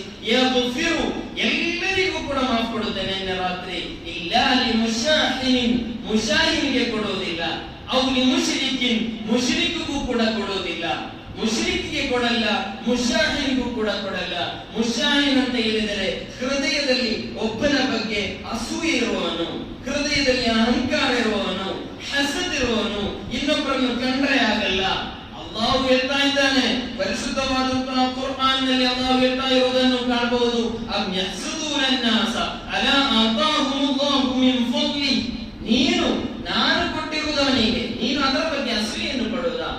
ಅವರಿಗೆ ನಾನು ಕೊಟ್ಟಿರುವುದಕ್ಕೆ ನಿನಗೇಕೆ ಟೆನ್ಷನ್? ಅವನೊಂದು ಚಲೋ ಗಾಡಿ ಓಡಿಸಲಿ ನಿನಗೇಕೆ ಟೆನ್ಷನ್? ಅವನು ಚಲೋ ಮನೆ ಕಟ್ಟಲಿ ನಿನಗೇಕೆ ಟೆನ್ಷನ್? ಅವನ ಒಳ್ಳೆ ಮಕ್ಕಳನ್ನು ಒಳ್ಳೆ ಸ್ಕೂಲಿಗೆ ಹಚ್ಚಲಿ ನಿನಗೇಕೆ ಟೆನ್ಷನ್? ಅವನ ಒಳ್ಳೆ ಬಟ್ಟೆ ಹಾಕಲಿ ನಿನಗೇಕೆ ಟೆನ್ಷನ್? ಅವನು ಒಳ್ಳೆ ರೊಕ್ಕ ಸಂಪಾದಿಸಲಿ ನಿನಗೇಕೆ ಟೆನ್ಷನ್? ಅವನ ಬಗ್ಗೆ ಅವನ ವಿಷಯದಲ್ಲಿ ಅಸೂಯೆ ಪಡಲಿಕ್ಕೆ ಏನು ಕಾರಣ? ಅಲ್ಲಾಹನ ಪ್ರಶ್ನೆ ಇದು. ಆ ಹಸದ್ ನಮ್ಮ ಮನಸ್ಸಲ್ಲಿ ಇರಬಾರದು. ಯಾರ ಬಗ್ಗೆಯೂ ಕೂಡ, ಎಂತ ಬಗ್ಗೆ ಹೇಳಿದ್ರು ಕೂಡ, ಎಂತ ವಿಷಯ ಬಂದರೂ ಕೂಡ ಹಸದಿನ ಬಗ್ಗೆ ಹೇಳ್ತಾ ಇರುವುದು ಹದೀಸ್ನಲ್ಲಿ ಕಾಣಬಹುದು. ಅಲ್ ಹಸದು ಯಅಕುಲುಲ್ ಹಸನಾತ್ ಕಮಾ ತಅಕುಲುನ್ ನಾರ್ ಅಲ್ ಹತಬ್ ಔ ಕಮಾ क़ಾಲ ಸಲ್ಲಲ್ಲಾಹು ಅಲೈಹಿ ವಸಲ್ಲಂ. ಹುಜೂರ್ ಸಲ್ಲಲ್ಲಾಹು ಅಲೈಹಿ ವಸಲ್ಲಂ ಹೇಳಿದ್ದಾರೆ, ಅಲ್ ಹಸದ್ ಅಸೂಯೆ ಎಂಬುದು ನಿನ್ನ ಅಮಲನ್ನು, ನಿನ್ನ ನಮಾಜ್ ಮಾಡಿದ್ರು, ರೋಜಾ ಹಿಡಿದ್ರು, ಏನ್ ಮಾಡಿದ್ರು ಕೂಡ ಯಅಕುಲುನ್ ನಾರ್ ಅಲ್ ಹತಬ್, ಬೆಂಕಿ ಹೇಗೆ ಸೌದೆಗಳನ್ನು ತಿನ್ನುತ್ತೆ, ಬೆಂಕಿ ಹೇಗೆ ಸೌದೆಗಳನ್ನು ತಿನ್ನುತ್ತೆ. ಮಕ್ಕಳಿಗೆ ಗೊತ್ತಿರಲಿಲ್ಲ, ಅವರೆಲ್ಲ ಗ್ಯಾಸ್ ಮಾತ್ರ ನೋಡಿರ್ತಾರೆ. ಈ ಕಾಲದಲ್ಲಿ ಎಲ್ಲಿ ಸೌದೆಯನ್ನು ನೋಡಿರೋ ಮಕ್ಕಳು ಇರ್ತಾರೆ, ಕೆಲವು ಮಕ್ಕಳು ಮಾತ್ರ ಇರ್ತಾರೆ. ಆದ್ದರಿಂದ ಹುಜೂರ್ ಅವರ ಹದೀಸಿನ ಒಂದು ಉದಾಹರಣೆ ತಿಳ್ಕೊಳ್ಬೇಕು. ಪ್ರೋಗ್ರಾಮ್ ದೈವತ್ತಿಗೆಲ್ಲ ಕರ್ಕೊಂಡು ಬಂದ್ರೆ ಗೊತ್ತಾಗುತ್ತೆ. ಈಗ ದೈವತ್ತಿನೆಲ್ಲ ಒಂದು ಸಿಲಿಂಡರ್ ಹಾಕಿರ್ತಾರೆ, ಏನ್ ಮಾಡೋದು? ಏನೇ ಇರಲಿ, ಪರಿಶುದ್ಧವಾದ ಹದೀಸಿನಲ್ಲಿ ಕಾಣಬಹುದು, ಯಅಕುಲುಲ್ ಹಸನಾತ್, ನೀನು ಮಾಡಿರುವ ಉಳಿದುಗಳನ್ನು, ನಮಾಜ್ ಆದರೂ, ರೋಜಾ ಆದರೂ, ಸದಕ ಆದರೂ ಎಲ್ಲವನ್ನು ಕೂಡ ಅಲ್ಲಾಹ್ ರಸೂಲ್ ಸಲ್ಲಲ್ಲಾಹು ಅಲೈಹಿ ವಸಲ್ಲಂ ಹೇಳ್ತಾ ಇರೋದು, ಅದನ್ನು ತಿಂದು ಬಿಡುತ್ತೆ, ಅದನ್ನು ತಿಂದು ಮುಗಿಸಿ ಬಿಡುತ್ತೆ. ಯಾವುದು? ಅಸೂಯೆ ಎಂಬುದು. ಅಸೂಯೆ ಎಂಬುದು ಅವನು ಕೊಡುವುದಾಗಲ್ಲ, ಉದ್ದಾರವನ ಬಗ್ಗೆ ಯೋಚನೆ ಮಾಡಿ ಅವನ ಟೈಮ್ ಫುಲ್ ಹಾಳಾಗುತ್ತೆ. ಅಲ್ಲಾಹ್ ನಮಗೆ ಕಾಪಾಡಿ. ಅಸೂಯೆ ದೊಡ್ಡ ರೋಗ, ಅದು ಹೋಗುವುದಿಲ್ಲ ಅಷ್ಟು ಸುಲಭದಲ್ಲಿ. ಈ ರಂಜಾನ್ ಅಲ್ಲಿ ಅದಕ್ಕೊಂದು ಪರಿಹಾರ ಆಗಬೇಕು. ಅಲ್ಲಾಹ್ ತೌಫೀಕ್ ಅನ್ನು ಕೊಡಲಿ. ಆದ್ದರಿಂದ ನಾವೇನು ಪಡೆದರೂ ಕೂಡ ಅಲ್ಲಾಹನ ಹತ್ರ ಹೋಗ್ಬೇಕಾ? ಇಲ್ಲ ಮನ್ನತುಲ್ಲಾಹ ಬಿಕಲ್ಬಿನ್ ಸಲೀಮ್, ಸಲೀಮಾದ ಹೃದಯ ಇಲ್ಲ ಅಂದ್ರೆ ಯಾರೊಂದಿಗೂ ಕೋಪ ಇಲ್ಲ, ಯಾರೊಂದಿಗೂ ಗಲಾಟೆ ಇಲ್ಲ, ಯಾರೊಂದಿಗೂ ಕೂಡ ದ್ವೇಷ ಇಲ್ಲ, ಯಾರೊಂದಿಗೂ ಕೂಡ ಜಗಳ ತೆಗೆದುಕೊಳ್ತಾ ಇಲ್ಲ, ಅವರಿಗೆ ಏನು ಸಿಕ್ಕಿದ್ರು ಕೂಡ ಟೆನ್ಷನ್ ಆಗ್ತಾ ಇಲ್ಲ, ಅವರಿಗೆ ಏನು ಬಂದರೂ ಕೂಡ ಅದರ ಬಗ್ಗೆ ನಾನು ವಿಚಾರಣೆ ಮಾಡ್ತಾ ಇಲ್ಲ. ಅವನಿಗೆ ಏನಿದ್ರು ಕೂಡ ಅವನು ಕೂಡ ಆಖಿರತಿನಲ್ಲಿ ಚಲೋ ಆಗಬೇಕು, ನಾನು ಕೂಡ ಆಖಿರತಿನಲ್ಲಿ ಚಲೋ ಆಗಬೇಕು. ಕಾರಣ ಎಲ್ಲಾ ನಮಾಜ್ಗಳ ನಂತರ ನಾವು ದುಆ ಮಾಡುವುದು, ರಬ್ಬನಾ ಆತಿನಾ ಫಿದ್ ದುನ್ಯಾ ಹಸನಾ ವ ಫಿಲ್ ಆಖಿರತಿ ಹಸನಾ. ದುನಿಯಾದಲ್ಲಿ ಕಷ್ಟ ಕೊಡು, ನಷ್ಟ ಕೊಡು, ದುಃಖ ಕೊಡು ಎಂದಲ್ಲ. ದುನಿಯಾ ಕೂಡ ಚಲೋ ಆಗಿರಬೇಕು, ಆಖಿರತ್ ಬಿ, ಆಖಿರತ್ ಕೂಡ ಏನಾಗಬೇಕು? ಚಲೋ ಆಗಿರಬೇಕು. ಹಸನಾತುಗಳು ಜಾಸ್ತಿ ಆಗಬೇಕು. ದುನಿಯಾದಲ್ಲಿ ದಾರಿದ್ರ್ಯ ಕೊಡುವಂತ ಹೇಳ್ತಾ ಇಲ್ಲ, ದುನಿಯಾದಲ್ಲಿ ಕಷ್ಟ ಕೊಡುವಂತೆ ನಾವು ದುಆ ಮಾಡ್ತಾ ಇಲ್ಲ. ನಮಗೆ ದುನಿಯಾನೂ ಬೇಕು, ಆಖಿರತ್ ಕೂಡ ಬೇಕು. ಈ ಆಯತ್ ಯಾವಾಗ ಬಂದಿರೋದು? ಹುಜೂರ್ ಸಲ್ಲಲ್ಲಾಹು ಅಲೈಹಿ ವಸಲ್ಲಂ ಮನೆಯಿಂದ ನಡೆದುಕೊಂಡು ಬರುವಾಗ ಮಸೀದಿಯಲ್ಲಿ ಕೂತು ಸ್ವಹಾಬಿಗಳು ಸ್ವಲ್ಪ ಮಂದಿ ಕೂತು ದುಆ ಮಾಡ್ತಾ ಇದ್ರು. ಏನು ದುಆ ಮಾಡ್ತಾ ಇದ್ರು? ಆಖಿರತಿನಲ್ಲಿ ನಮಗೆ ಚಲವಾದ ಕೊಡಿ, ದುನಿಯಾದಲ್ಲಿ ಹೇಗಾದ್ರೂ ಪರವಾಗಿಲ್ಲ ಎಂದು. ಅದಾಗಲ್ಲ. ದುನಿಯಾ ಕಾರಣ ಚಲವಾಗಿರಬೇಕು, ಆಖಿರತ್ ಕೂಡ ಚಲವಾಗಿರಬೇಕು ಎಂದು ಹುಜೂರ್ ಸಲ್ಲಲ್ಲಾಹು ಅಲೈಹಿ ವಸಲ್ಲಂ ಆ ರೀತಿ ಹೇಳಿದ್ರು. ಹುಜೂರ್ ಅವರ ಹತ್ರ ಒಬ್ಬರು ಸಹಾಬಿ ಬಂದು ಹೇಳಿದ್ರಲ್ಲ, ನಾನು ಇನ್ನು ಫುಲ್ ಟೈಮ್ ರೋಜಾ, 1 ವರ್ಷ ಇಡೀ ರೋಜಾ ಅಂತ ಹೇಳಿದ್ರು. ಅಷ್ಟು ಬೇಡ, ಅವರಾಗುದಿಲ್ಲ, 110 ಬೇಡ, 120 ಸಾಕು ಅಂತ ಹೇಳಿ. ನಾನು ಈಗ ರೋಜಾ ಒಂದಿನ ರೋಜಾ ಮಾರನೇ ದಿನ ಬಿಡ್ತಾ ಇದ್ದೇನೆ, ಒಂದಿನ ರೋಜಾ ಮಾರನೇ ದಿನ ಬಿಡ್ತಾ ಇದ್ದೇನೆ, ಅದಕ್ಕೆ ತಗೊಂಡ್ರೆ ಸಾಕು ಫುಲ್ ಟೈಮ್. ಇನ್ನೊಬ್ಬರು ಸಹಾಬಿ ಹೇಳಿದ್ರು, ನಾನು ಫುಲ್ ಟೈಮ್ ರಾತ್ರಿ ನಮಾಜ್ ಮಾಡ್ತೇನೆ. ಹುಜೂರ್ ಹೇಳಿದ್ರು, ಆ ರೀತಿ ತೀರ್ಮಾನ ಮಾಡಬೇಡ, ಫುಲ್ ಟೈಮ್ ನಿಮ್ಗೆ ಆಗಲ್ಲ, ಆಗೋದು ಮಾತ್ರ ಮಾಡಿದ್ರೆ ಸಾಕು. ಇನ್ನು ಕೆಲವರು ಬಂದು ಹೇಳಿದ್ರು, ನಾನೀಗ ಮದುವೆನೇ ಮಾಡೋದಿಲ್ಲ, ನನ್ನ ಸುನ್ನತ ನೀನು ಪಾಲಿಸು, ನೀನು ಸುನ್ನತ ಪಾಲಿಸಿದ್ರೆ ನೀ ಸಮಯ, ನೀನು ನನ್ನ ಸುನ್ನತ ಪಾಲಿಸಿದ ಅಂದ್ರೆ ನನ್ನವನಲ್ಲ.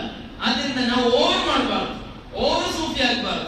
ಗೊತ್ತಾಯ್ತಲ್ಲ? ಮನೆಯವನ್ನೆಲ್ಲ ಬಿಟ್ಟು 1-2 ತಿಂಗಳು ಬಿಟ್ಟು ಹೋಗ್ಬಿಡು, ಮತ್ತೆ 2 ತಿಂಗಳು ಆದ್ಮೇಲೆ ಬರೋದು. ಎಲ್ಲಿಗೆ ಹೋಗ್ರು? ನಾನು ಬೆಟ್ಟ ಹತ್ತಕ್ಕೆ ಹೋಗಿರೋ, ಬೆಟ್ಟದಲ್ಲಿ ಏನು ಜಿಕ್ರು ಮಾಡಲ್ಲ ನನಗೆ ಬೇಕಾಗುತ್ತಿರೋದು. ಇಲ್ಲಿ ತಾಯಿ ತಂದೆ, ವಯಸ್ಸಾದ ತಂದೆ ತಾಯಿ ಅಲ್ಲಿ ಕೊಳಿತಾ ಇರ್ತಾರೆ, ಅವರಿಗೆ ದುಡಿಯಲಿಕ್ಕೆ ಏನಿಲ್ಲ. ಅವಳ ಹೆಂಡತಿಗೆ ಚಲೋವಾಗಿ ಸಾಕಲಿಕ್ಕೆ ಕೊಟ್ಟಿಲ್ಲ ಅಂದ್ರೆ ಇನ್ನು ಯಾವ ರಂಜಾನ್ ಮಾಡಲು ಆಗಲ್ಲ. ಆದ್ದರಿಂದ ರಂಜಾನ್ಗೆ ಒಂದು ಪ್ರಿಪರೇಷನ್, ಅದರ ಶಾಪಿಂಗ್ ಗೀಪಿಂಗ್ ಎಲ್ಲ ರಂಜಾನ್ಗಿಂತ ಮುಂಚೆನೆ ಮಾಡ್ಬಿಡ್ಬೇಕು. ಒಳ್ಳೆ ಟೆಕ್ಸ್ಟೈಲ್ಸ್ ಅಂಗಡಿಗಳಿಗೆ ಏನು ಬಂದಿರಲಿಲ್ಲ. ಈಗೇನೆ ಒಂದು 2 ಮಂದಿ ಹೋಗಿ ಹೇಳ್ಬೇಡಿ ಒಳ್ಳೆ ಡ್ರೆಸ್ ಅಲ್ಲಿ ಈಗೇನೆ ತರಿಸಿ, ಕಾರಣ ರಂಜಾನ್ ಗಿಂತ ಮುಂಚೆ ನಮ್ದೆಲ್ಲರದ್ದು ಶಾಪಿಂಗ್ ನಡೆಯುತ್ತೆ. ಆಗ ಟೆಕ್ಸ್ಟೈಲ್ಸ್ ಕಂಪನಿ ಒಳ್ಳೆ ಡ್ರೆಸ್ ಎಲ್ಲ ತರಿಸ್ತಾರೆ. ಇರಲಿ, ನಾನು ಹೇಳ್ತಾರೆ ರಂಜಾನ್ ಟೆಕ್ಸ್ಟೈಲ್ ಇರುವಂತಹ ಶಾಪಿಂಗ್ ಇರುವಂತಹ ತಿಂಗಳಲ್ಲ, ರಂಜಾನ್ ಹೃದಯ ಶುದ್ಧೀಕರಿಸಲಿಕ್ಕೆ ಇರುವಂತಹ ತಿಂಗಳು. ಅದಕ್ಕೆ ಒಳ್ಳೆ ಟೈಮ್ ಟೇಬಲ್ ಸೆಟ್ ಮಾಡಬೇಕು. ನಾವು ಹೃದಯವನ್ನು ಶುದ್ಧೀಕರಿಸಬೇಕು, ಟೈಮ್ ಅನ್ನು ನಾವು ವೇಸ್ಟ್ ಮಾಡಬಾರದು. ಇಲ್ಲ ಅನ್ನಲ್ಲಾಹು ಕಲ್ಬಿನ್ ಸಲೀಮ್, ನೀನು ಹೃದಯ ಸಲೀಮ್ ಆಗಿಲ್ಲ ಅಂದ್ರೆ, ಸಲೀಮ್ ಅಂತ ಬೋರ್ಡಿನ ಅರ್ಥ ಏನು? ಇನ್ನು ಈ ರಂಜಾನ್ ಎಂಬ ಬೋರ್ಡಿನ ಅರ್ಥ ಏನು? ಅದು ನಾನು ಸ್ಟಾರ್ಟಿಂಗ್ ನಲ್ಲಿ ಹೇಳಿಲ್ಲ. ರಮದಾನ್, ರಂಜಾನ್ ಅಂತಲ್ಲ, ರಮದಾನ್. ರಮದಾನ್ ಎಂಬ ಬೋರ್ಡಿನ ಅರಬಿಕ್ ಬೋರ್ಡಿನ ಅರ್ಥ ಏನು ಅಂತ ಹೇಳಿದ್ರೆ ಸುಟ್ಟು ಭಸ್ಮ ಮಾಡುವುದು. ಏನು ಸುಟ್ಟು ಭಸ್ಮ ಮಾಡುವುದು? ಏನು ಸುಟ್ಟು ಭಸ್ಮ ಮಾಡುವುದು? ರೊಕ್ಕ ಫುಲ್ ಖರ್ಚಾಗುತ್ತೆ ಅಂತ ಅಲ್ಲ. ಸುಟ್ಟು ಭಸ್ಮ ಮಾಡುವುದು ಅಂತ ಹೇಳಿದ್ರೆ ನೀನು ಮಾಡಿದ ಗುಣಗಳು, ತಪ್ಪುಗಳು, ಮಿಸ್ಟೇಕ್ಗಳು ಎಲ್ಲವನ್ನು ಕೂಡ ರಂಜಾನ್ ಮುಖಾಂತರ ನೀನು ಕ್ಲೀನ್ ಆಗ್ತೀಯ. ನೀನು ಈದಗಾಗ ಮಸೀದಿಗೆ ಬರುವಾಗ ನೀನೊಬ್ಬ ಚಲೋ ಆದಂತ ಫ್ರೆಶ್ ಆದಂತ ಈಮಾನ್ದಾರಿಯಾಗಿ ಬರ್ತೀಯ. ಅಲ್ಲಾಹ್ ನಮಗೆ ಅಂತ ರಂಜಾನ್ ಅನ್ನು ಕೊಡಲಿ, ಆ ರೀತಿಯಾದಂತ ರಂಜಾನ್ ಅಲ್ಲಾಹ್ ನಮಗೆ ಕೊಡಲಿ. ಸಂಪಾದಿಸಿದ ಸಂಪಾದನೆ, ನೀನು ಮಾಡಿಕೊಂಡ ಸಂಪಾದನೆ ಇಲ್ಲ, ನಿನ್ನ ಸಂಪಾದನೆ, ನಿನ್ನ ಸೇವಿಂಗ್ಗಳು, ನಿನ್ನ ಅಕೌಂಟ್ಗಳು, ನಿನ್ನ ರೊಕ್ಕ, ನಿನ್ನ ಚಿನ್ನ ಯಾವುದು ನಾನು ಚಿನ್ನದಂತೆ ಸಾಕಿದ ಮಕ್ಕಳು ಕೆಳಗೆ ಇಟ್ಟರೆ ಇರುವ ಕಚ್ಚುತ್ತೆ, ಮೇಲೆ ಇಟ್ಟರೆ ಕಾಗೆ ಬರುತ್ತೆ. ಈ ರೀತಿ ಸೇಫ್ ಝೋನ್ ನಲ್ಲಿ ಸಾಕಿದಂತಹ ನನ್ನ ಮಕ್ಕಳು, ಆ ಮಕ್ಕಳು ಯಾವತ್ತೂ ಕೂಡ ನಿನ್ನ ಯೂಸ್ಗೆ ಬರುವುದಿಲ್ಲ. ಯಾವುದು ಮಕ್ಕಳಿಗೆ ನಿಮಗೆ ಯೂಸ್ಗೆ ಬರೋದು? ನೀನು ದುನಿಯಾದಲ್ಲಿ ಆ ಮಕ್ಕಳನ್ನು ನೀನು ಇನ್ವೆಸ್ಟ್ ಮಾಡಬೇಕು, ಆಖಿರತ್ತಿಗೆ ಬೇಕಾಗಿ ಅಂದರೆ ಮಾತ್ರ. ಅಲ್ಲಾಹ್ ನಮ್ಮ ಮಕ್ಕಳನ್ನೆಲ್ಲರನ್ನೂ ಕೂಡ ದುನಿಯಾದಲ್ಲೂ ಆಖಿರತ್ತಿನಲ್ಲೂ ಕೂಡ ಒಳ್ಳೆಯವರನ್ನಾಗಿ ಸೇರಿಸಲಿ. ಅದಕ್ಕೆ ಕುರಾನ್ ಒಂದು ದುಆವನ್ನು ಕಲಿಸ್ತಾ ಇದೆ, ನಿಮಗೆ ಗೊತ್ತಿರಬಹುದು. ಆ ದುಆ ಯಾವುದು? ರಬ್ಬನಾ ಹಬ್ ಲನಾ ಮಿನ್ ಅಜ್ವಾಜಿನಾ ವ ذُرِّيَّاتِنَا قُرَّةَ أَعْيُنٍ وَاجْعَلْنَا لِلْمُتَّقِينَ إِمَامًا. ಈ ದುಆನ ನಾವೆಲ್ಲರೂ ಕೂಡ ಕಲಿಬೇಕು. ಎಲ್ಲ ನಮಾಜಿನ ನಂತರ ದುಆ ಮಾಡಬೇಕು. ರಬ್ಬನಾ, ಅದು ಹುಜೂರ್ ಹೇಳಿದಂತ ದುಆ, ಸಹಾಬಿ ಓದಿದ ದುಆ, ದೊಡ್ಡ ದೊಡ್ಡ ಔಲಿಯಾಗಳು ಓದಿದಂತ ದುಆ, ಎಲ್ಲರೂ ಕೂಡ ಚಾಲು ಮಾಡುತ್ತಿದ್ದಂತ ದುಆ. ಆ ದುಆ ಏನು? ಅದರ ಅರ್ಥ ರಬ್ಬನಾ ಹಬ್ ಲನಾ ಮಿನ್ ಅಜ್ವಾಜಿನಾ ವ ذُرِّيَّاتِنَا وقرة أعين واجعلنا للمتقين إماما. ನನ್ನ ಮದುವೆ ಆಗಿಬಿಟ್ಟಿದೆ, ಎಲ್ಲಿಂದನೋ ಹೇಗೋ ನನ್ನ ಮದುವೆ ಆಗಿಬಿಟ್ಟಿದೆ, ಹೆಂಡತಿದು ಸ್ವಭಾವ ಸರಿ ಇಲ್ಲ. ಹೆಂಡತಿದು ಸ್ವಭಾವ ಸರಿ ಇಲ್ಲ ಅಂದ್ರೆ ಯಾವ ಮೆಡಿಕಲ್ ಕೂಡ ಅದಕ್ಕೆ ಟ್ಯಾಬ್ಲೆಟ್ ಕೊಡಲ್ಲ, ಯಾವ ಹಾಸ್ಪಿಟಲ್ ಕೂಡ ಅದಕ್ಕೆ ಇಂಜೆಕ್ಷನ್ ಕೊಡಲ್ಲ, ನೆಮ್ಮದಿ ಹಾಳಾಗ್ಬಿಡುತ್ತೆ. ಅದಕ್ಕೆ ಎಲ್ಲ ನಮಾಜ್ ನಂತರ ನನ್ನ ಹೆಂಡತಿಯನ್ನು ಚಲೋವಾಗಿ ಇಟ್ಬಿಡುವ ತೀರ್ಥ ಮಾಡಬೇಕು. ನೆಕ್ಸ್ಟ್ ರಬ್ಬನಾ ಹಬ್ ಲನಾ ಮಿನ್ ಅಜ್ವಾಜಿನಾ ವ ذُرِّيَّاتِنَا, ನನ್ನ ಮಕ್ಕಳನ್ನು ಕೂಡ ಕುರ್ರತ ಅಯ್ನ್, ನನ್ನ ಕಣ್ಣಿಗೆ ಸಂತೋಷ ಪಡಬೇಕು. ಅವರು ನನ್ನ ಮಕ್ಕಳು ನೋಡುವಾಗ, ಅವರ ಆಕ್ಟಿವಿಟೀಸ್ ನೋಡುವಾಗ, ಅವರ ಮಾತು ಸ್ವಭಾವ ಎಲ್ಲ ನೋಡುವಾಗ ನನಗೆ ಚಲೋ ಅನಿಸ್ಬೇಕಂತ ಮಕ್ಕಳನ್ನು ಕೊಡು. ವಹಬ್ ಲನಾ ಮಿನ್ ಅಜ್ವಾಜಿನಾ ಕುರ್ರತ ಅಯ್ನ್ ವಜಅಲ್ನಾ ಲಿಲ್ಮುತ್ತಖೀನ ಇಮಾಮ. ಅವರನ್ನು ಏನ್ ಮಾಡಬೇಕು ಗೊತ್ತಾ? ಕೌಮ್ಗೆ ಲೀಡರ್ ಮಾಡಬೇಕು. ಎಂತಹ ಕೌಮ್? ಅಲ್ ಕೌಮ್ ಆಗಿರಬೇಕು. ಆ ಕೌಮ್ ಯಾರು? ಅಲ್ ಮುತ್ತಖೀನ್, ಮುತ್ತಖೀನ್ಗಳ ಇಮಾಮ ಮಾಡಬೇಕು. ಇಮಾಮ ಅಂತ ಹೇಳಿದ್ರೆ ಲೀಡರ್. ಈ ಲೀಡರ್ ಆಗಿ ನನ್ನ ಮಗನನ್ನು ನೀವು ಚೇಂಜ್ ಮಾಡಬೇಕು. ನಾವೆಲ್ಲ ದುಆಗಳಲ್ಲಿ ಸೇರಬೇಕು. ಆ ದುಆ ಮಾಡಿದರೆ ಹೆಂಡತಿ ಸರಿಯಾಗುತ್ತೆ, ಮಕ್ಕಳು ಚಲೋ ಆಗುತ್ತೆ, ಎಲ್ಲವೂ ಕೂಡ ಕ್ಲಿಯರ್ ಆಗುತ್ತೆ. ಅಲ್ಲಾಹ್ ದುಆವನ್ನು ಕಲಿಯಲು ಜೀವನದಲ್ಲಿ ಅಳವಡಿಸಲು ತೌಫೀಕ್ ಅನ್ನು ಕೊಡಲಿ. ಆದ್ದರಿಂದ ನಾವು ಯಾವತ್ತೂ ಕೂಡ ಅಹಂಕಾರಿಗಳಾಗದೆ, ಸ್ವಭಾವವನ್ನು ಕೆಟ್ಟ ಸ್ವಭಾವ ಮಾಡಿ ಏನು ಕೂಡ ತೆಗೆದುಕೊಂಡು ಹೋಗಲಿಕ್ಕೆ ನಮಗೆ ಸಾಧ್ಯ ಆಗುವುದಿಲ್ಲ. ಪರಿಶುದ್ಧವಾದಂತಹ ಸೂರತುಲ್ ಫುರ್ಖಾನ್, ಇಬಾದುರ್ ರಹ್ಮಾನ್ ಸೂರತುಲ್ ಫುರ್ಖಾನ್ ಹೇಗೆ? عباد الرحمن الذين يمشون على الأرض هونا وإذا خاطبهم الجاهلون قالوا سلاما ಎಂದು ಹೇಳುವಂತ ಕುರಾನ್ ಒಂದು ಅಧ್ಯಾಯದಲ್ಲಿ 11 ಸ್ವಭಾವಗಳನ್ನು ಹೇಳ್ತಾ ಇದೆ. 11 ಸ್ವಭಾವಗಳನ್ನು ಹೇಳುವಾಗ ಅಲ್ಲಿ ಹೇಳ್ತಾ ಇರುವುದು ಇಬಾದುರ್ ರಹ್ಮಾನ್, ಅಲ್ಲಾಹನ ನಿಜವಾದಂತ ಅಬ್ದ್ ದಾಸರು, الذين يمشون على الأرض هونا, ಅವರು ಭೂಮಿಗೆ ಭಾರ ಆಗದ ರೀತಿಯಲ್ಲಿ ನಡೆದುಕೊಂಡು ಹೋಗ್ತಾ ಇರ್ತಾರೆ. ಈ ಭೂಮಿಯಲ್ಲಿ ಶಾಶ್ವತವಾಗಿರ್ತೀರಿ ಎಂಬ ಭಾವನೆ ಅವರ ಮನಸ್ಸಲ್ಲಿ ಇರುವುದಿಲ್ಲ. ಆದ್ದರಿಂದ ನಾವು ನಾಲಿಗೆಯನ್ನು ಕಂಟ್ರೋಲ್ ಮಾಡಬೇಕು. ಒಂದು ಹದೀಸನ್ನು ಕಳೆದ ಜುಮಾ ಬಯಾನ್ ಭಾಷಣದಲ್ಲಿ ನಾನು ಇಲ್ಲಿ ಹೇಳಿದ್ದೆ. ಹೊರಗಿನಿಂದ ನೋಡುವಾಗ ಒಳಗು, ಒಳಗಿನಿಂದ ನೋಡುವಾಗ ಹೊರಗು ಕಾಣುವಂತ ಕ್ರಿಸ್ಟಲ್ ಕ್ಲಿಯರಾದ ಪ್ಯಾರಡೈಸ್ ಒಬ್ಬನಿಗೆ ಸಿಗಬೇಕು ಅಂದರೆ ಅತ್ಯಬುಲ್ ಕಲಾಂ, ಕಲಾಮ್ ಮಾತು ಚಲವಾಗಬೇಕು. ಅದಕ್ಕೆ ರಂಜಾನಿನ ಒಂದು ಪ್ರಿಪರೇಷನ್, ರಂಜಾನಿನ ಪ್ರಿಪರೇಷನ್ ಒಳ್ಳೆಯದಾದಂತಹ ಟೈಮ್ ಟೇಬಲ್ ಸೆಟ್ ಮಾಡಿ ಗೋಡೆಯಲ್ಲಿ ಅಂಟಿಸಿ ಅದನ್ನು ಫಾಲೋ ಮಾಡುವಂತೆ ಇರಬೇಕು. ಅದು ಫಾಲೋ ಮಾಡುವಾಗ ನನಗೂ ಫಾಲೋ ಮಾಡಕ್ಕಾಗುತ್ತೆ, ಫ್ಯಾಮಿಲಿಯವರು ಕೂಡ ಅದನ್ನು ಫಾಲೋ ಮಾಡುವಂತ ರೀತಿಯಲ್ಲಿ ಸಿಸ್ಟಮ್ ಡೆವಲಪ್ ಆಗುತ್ತೆ. ಅಲ್ಲಾಹು ತೌಫೀಕನ್ನು ಕೊಡಲಿ. ರಂಜಾನ್ ಕುರ್ಆನ್ ಓದಲಿಕ್ಕಿರುವಂತಹ ತಿಂಗಳು, ಕುರ್ಆನ್ ಕಲಿಯಲಿಕ್ಕಿರುವಂತಹ ತಿಂಗಳು.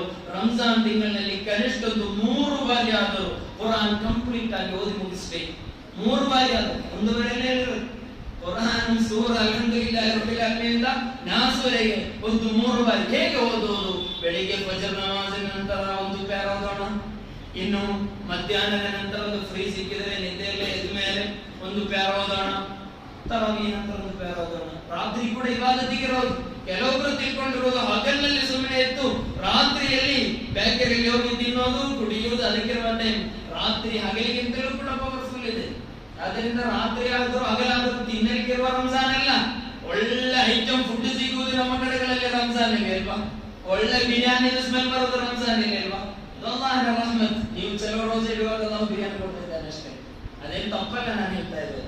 ಅಲ್ಲಾಹನ ಖುಷಿಯಿಂದ ಅಲ್ಲಾಹ ನಿಮಗೆ ಬಿರಿಯಾನಿ ಕೊಡ್ತಾ ಇದ್ದಾನೆ. ಒಳ್ಳೆ ಒಳ್ಳೆ ಸ್ವೀಟ್ಗಳು, ಒಳ್ಳೆ ಒಳ್ಳೆ ಎಣ್ಣೆ ಗಡಿಗಳೆಲ್ಲವನ್ನೂ ಕೂಡ ಅಲ್ಲಾಹ ಕೊಡ್ತಾ ಇದ್ದಾನೆ. ಅಲ್ಲಾಹ ನಿಮಗೆ ಕೊಟ್ಟಿರುವಂತಹ ನೇಮತ್, ಅಲ್ಲಾಹ ನಮ್ಮ ನೇಮತಿಗಳನ್ನೆಲ್ಲವನ್ನೂ ಕೂಡ ದಾಯಿ ಮಾಡಿ ಕೊಡಲಿ. ಹೇಳ್ತಾ ಇರುವುದು ರಂಜಾನ್ ಅಲ್ಲಿ ಕುರಾನಲ್ಲಿ ನನಗೊಂದು ಅಜ್ಜಿಯನ್ನು ಪರಿಚಯ. ಆ ಅಜ್ಜಿಯ ಮನೆಯಲ್ಲಿ ರಂಜಾನ್ ಎಂದಲ್ಲ, ಆ ದೊಡ್ಡ ಮನೆ, ದೊಡ್ಡ ಬಂಗಲೆ. ಆ ಬಂಗಲೆಯಲ್ಲಿ ಎಲ್ಲಾ ವಿಂಡೋದಲ್ಲೂ ಕೂಡ ಒಂದೊಂದು ಪ್ಯಾರ ಕುರಾನ್ ಇಟ್ಟಿರುತ್ತೆ. ಅವರು ಬೆಳಿಗ್ಗೆ ಅಲ್ಲಿ ಹೋಗಿ ಕೂರುತ್ತೆ, ಅಲ್ಲೊಂದು ಪ್ಯಾರ. ಸ್ವಲ್ಪ ಕಡೆ ಬಂದ ಆ ಬಾಗಿಲ ಹತ್ರ ಹೋಗುತ್ತೆ, ಅಲ್ಲೊಂದು ಕುರಾನ್ ಪ್ಯಾರ. ಅದಕ್ಕೊಂದು ಸಣ್ಣ ಇಂಥ ಒಂದು ಸಿಸ್ಟಮ್ ಮಾಡಿಟ್ಟಿದ್ದಾರೆ, ಒಂದು ಇಡಲಿಕ್ಕೆ ಬೇಕಾಗಿ ಒಂದೊಂದು ಕಡೆಗಳೇ ಈ ರೀತಿ. ಆ 7 ದಿನ ಮುಗಿಯುವಷ್ಟರಲ್ಲಿ ಮನೆ ಎಲ್ಲ ರೂಮ್ ಎಲ್ಲ ವಿಂಡೋ ಟಚ್ ಮಾಡುವಷ್ಟರಲ್ಲಿ ಕುರಾನ್ ಖತಮಾಗಿರುತ್ತೆ. ಈಗಲೂ ನನಗೆ ಪರಿಚಯ ಇರುವಂತಹ ಒಬ್ಬರ ಅಜ್ಜಿ ಈ ರೀತಿ ನಾವು ಕುರಾನ್ ಓದಬೇಕು. ರಂಜಾನ್ ಅಲ್ಲಿ ಕುರಾನ್ ಓದಕ್ಕೆ ಗೊತ್ತಿಲ್ವಾ? ನಮಗೆ ನೂರ್ ಮೊಹಮ್ಮದ್ ರಜವಿ ಸಾಹಬ್ ಇದ್ದಾರೆ, ಚಲೋವಾಗಿ ಕುರಾನ್ ಓದ್ತಾರೆ. ಅಲ್ಲಾಹು ಬರಕತನ್ನು ಕೊಡಲಿ. ಆ ಉಸ್ತಾದರಿಗೆ ನೀವು ಕಲಿಬೇಕು. ಕುರಾನ್ ಓದಲಿಕ್ಕೆ ಕಲಿತಿಲ್ಲ ಅಂದ್ರೆ ನಾವು ಕುರಾನ್ ಏನು ಪ್ರಯೋಜನ ಬಿದ್ದೇವೆ? ನಾನು ಖಬರಿಗೆ ಹೋದಾಗ ಖಬರ್ನ ಪ್ರಶ್ನೆಯಲ್ಲಿ ಒಂದು ಪ್ರಶ್ನೆ ನನ್ನ ರಬ್ಬುಕಾನಿನ ರಬ್ಬಿ ಯಾರು, ಒಮಾ ಇಮಾಮುಕ, ನಿನ್ನ ಇಮಾಮ್ ಯಾರು? ನನ್ನ ಇಮಾಮ್ ನೂರ್ ರಜವಿ ಅಂತಲ್ಲಿ ಹೇಳ್ತಾ ಇರೋದು, ನನ್ನ ಇಮಾಮ್ ಫಾರೂಕ್ ಸುಕಾಫಿ ಅಂತೆಲ್ಲ ಹೇಳ್ತಾ ಇರೋದು, ನನ್ನ ಇಮಾಮ್ ಈ ಪೀರ್ ಎಂದಲ್ಲಿ ಹೇಳ್ತಿರೋದು. ಒಮಾ ಇಮಾಮುಕ, ನಿನ್ನ ಇಮಾಮ್ ಯಾರು ಅಂತ ಕೇಳುವಾಗ ಇಮಾಮಿ ಅಲ್ ಕುರ್ಆನ್, ನನ್ನ ಇಮಾಮ್ ಕುರ್ಆನ್ ಆಗಿದೆ ಎಂದು ಹೇಳಕ್ಕಾಗಬೇಕು. ಕುರಾನ್ ಅಲ್ಲಿ ಜೀವಂತವಾಗಿ ನಿನ್ನನ್ನು ಅಬ್ಸರ್ವ್ ಮಾಡ್ತಾ ಇರುತ್ತೆ. ಅಲ್ಲೇ ನನ್ನವ ಕೇಳ್ತಾ ಇದೆಯಾ? ನಾನು ನೀನು ಕನೆಕ್ಟೇ ಇದ್ದಾರ, ದುನಿಯಾದಲ್ಲಿ ನೋಡೇ ಇದ್ದಾರಪ್ಪ ನೀನು. ನಾನು ನೀನು ಯಾವನು, ಎಲ್ಲಿದ್ದು ಬಂದವನು ಅಂತ ಕುರಾನ್ ಹೇಳಿದ್ರೆ ಪರಿಸ್ಥಿತಿಗಳು ಯಾರು ಅಲ್ಲಿ ಜಾಮೀನು ಅಂತ ಇರೋದು ಯಾರು? ಕುರಾನ್. ಆದರೆ ಕುರಾನ್ ಹೇಳಿದ್ರೆ ಮತ್ತೆ ಪರಿಸ್ಥಿತಿಗಳಲ್ಲಿ ಯಾರು ಕೇಳಲ್ಲ, ಮುಗೀತಲ್ಲಿ ಖತಮ್, ಟಾಟಾ ಬಾಯ್ ಬಾಯ್ ಎಣ್ಣೆ ಆಗಿತ್ತು. ಆದ್ದರಿಂದ ಖಬರ್ನ ಅಂದೇರಿನಲ್ಲಿ ಫಸ್ಟ್ ಪ್ರಶ್ನೆಗಳು ಮುಗಿದರೆ 3ನೇ ಪ್ರಶ್ನೆ ಕೇಳ್ತಾ ಇತ್ತು, ಅಮ್ಮ ಇಮಾಮು, ನಿನ್ನ ಇಮಾಮ್ ಯಾರು ಎಂದು. ನೀವೊಮ್ಮೆ ಯೋಚನೆ ಮಾಡಿ ನೋಡಿ, 60-50 ವರ್ಷ ಕುರಾನ್ ಟಚ್ ಮಾಡೋದು ಕೈಗಳಿದ್ದಾರೆ, ಕೈಗಳಿಲ್ಲ. ಜನ್ಮದಲ್ಲಿ ಕುರಾನ್ ಟಚ್ ಮಾಡೋದು 60 ವರ್ಷ ಆದವರು ಈಗಲೂ ಕೂಡ ಇದ್ದಾರೆ. ಎಲ್ಲಿದ್ದಾರೆ ಅಂತ ನಾನು ಹೇಳಲ್ಲ, ನಾವು ಓಪನ್ ಯೋಚನೆ ಮಾಡಿದ್ರೆ ಸಾಕು ಎಲ್ಲಿದ್ದಾರೆ ಅಂತ. ಮನೆ ಓಪನಿಂಗಿಗೆ ಒಂದ್ಸತಿ ಕುರಾನ್ ಟಚ್ ಮಾಡಿರೋದು, ಅದು ಅಸರ್ತಿ ಕೈ ಕೊಡಕ್ಕೆ ಬೇಕಾಗಿ. ಅದು ಇಲ್ಲಿ ಸಿಸ್ಟಮ್ ಆಗಿದ್ದಿದೆ ಅಂತ ನಿಮ್ಗೆ ಗೊತ್ತಿಲ್ಲ. ಕುರಾನ್ ಓದದೇ ಇರುವಂತ ಒಂದು ಸ್ವಭಾವ ನಮ್ಮಲ್ಲಿ ಇರಬಾರದು. ಅದಕ್ಕೆ ಕುರಾನ್ ಓದಬೇಕು. ರಂಜಾನ್ ಅಂತ ತಿಲಾವತುಲ್ ಕುರಾನ್, ಅದು ಕುರಾನ್ ಓದಬೇಕಾದಂತ ಟೈಮ್. ಮ್ಯಾಕ್ಸಿಮಮ್ 30 ದಿನ 30 ಸತ್ಮೋದು 100 ಹಜರತುಗಳ ರಂಜಾನ್ ಅಲ್ಲಿ ಚಂದ ಮಾಡಬಾರ್ದ? ರಂಜಾನ್ ಅಲ್ಲಿ ಚಂದ ಮಾಡಬೇಕು. ಕಾರಣ ಅದು ಅಮಲಿನ ತಿಂಗಳು, ಅದು ಅಮಲ್ ಮಾಡಬೇಕಾಗಿರೋದು. ಕಾರಣ 1 ವರ್ಷದವರೆಗೆ ಓಡಬೇಕಾಗಿರುವಂತ ಅಲ್ಲಾಹನ ದೀನಿನ ಹಯಾತ್ ಆಗಿರುವ ಮದರಸಾ ನಡೆಸಬೇಕಂದ್ರೆ ರಂಜಾನ್ ಅಲ್ಲಿ ಓಡಬೇಕಾಗುತ್ತೆ. ಅದು ಬೇಡ ಎಂದೆಲ್ಲ ಹೇಳ್ತಾ ಇರೋದು. ರಂಜಾನ್ ನಾವು ಕುರ್ಆನ್ ಓದಲಿಕ್ಕೆ, ಇಬಾದತ್ ಮಾಡಲಿಕ್ಕೆ, ಅಮಲ್ ಮಾಡಲಿಕ್ಕೆ ಇರುವಂತಹ ತಿಂಗಳು. ಬೇರೆ ಏನೂ ಇಲ್ಲ ರಂಜಾನ್ ಅಲ್ಲಿ. ಎಲ್ಲ ಫ್ಯಾಮಿಲಿ ವಿಸಿಟಿಂಗ್ ಎಲ್ಲ, ಮತ್ತೆ ಇಫ್ತಾರಿಗೆ ಹೋಗಿ ಸುಮಾರು ಟೈಮ್ ವೇಸ್ಟ್ ಮಾಡಬಾರ್ದು. ಮಗ್ರಿಬ್ ಆದ್ರೆ ತಸ್ಬೀಹ್ ಚಾಲು ಮಾಡಬೇಕು, ಫಜ್ರ್ ಆದ್ರೆ ಸಹರಿ ಆದ್ರೆ ಕುರಾನ್ ಓದಬೇಕು. ಕುರಾನ್ ಕುರಾನ್ ಕುರಾನ್ ಕುರಾನ್ ಆಗ್ಬೇಕು. ಒಂದು ಕುರಾನ್ ಕ್ಲಾಸ್ ನಡಿಬೇಕು. ತಿಂಗಳಿಗೆ ಒಂದು 10 ದಿನ ಆದರೂ ಇಲ್ಲಿ ಕುರಾನ್ ಒಂದು ಕ್ಲಾಸ್ ಇದ್ರೆ ಹೇಗಾಗುತ್ತೆ? ವೈಲುಲ್ ಕುಲ್ಲಿ ಹುಮಜತಿಲ್ ಲುಮಜ ಅಲ್ಲದಿ ಜಮಅ ಮಾಲ ವಅದ್ದದ. 2 ಗೆರೆ ಮಾತ್ರ ಒಂದು ಕುರಾನ್ 10 ದಿನ ಕ್ಲಾಸ್ ಇಡೋಣ. ಬೆಳಿಗ್ಗೆ 10 ಗಂಟೆಯಿಂದ 11 ಗಂಟೆವರೆಗೆ, ಇನ್ನು ಹೆಂಗಸರಿಗೆ ಒಂದು 2 ಗಂಟೆಯಿಂದ 3 ಗಂಟೆವರೆಗೆ ಇಡೋಣ.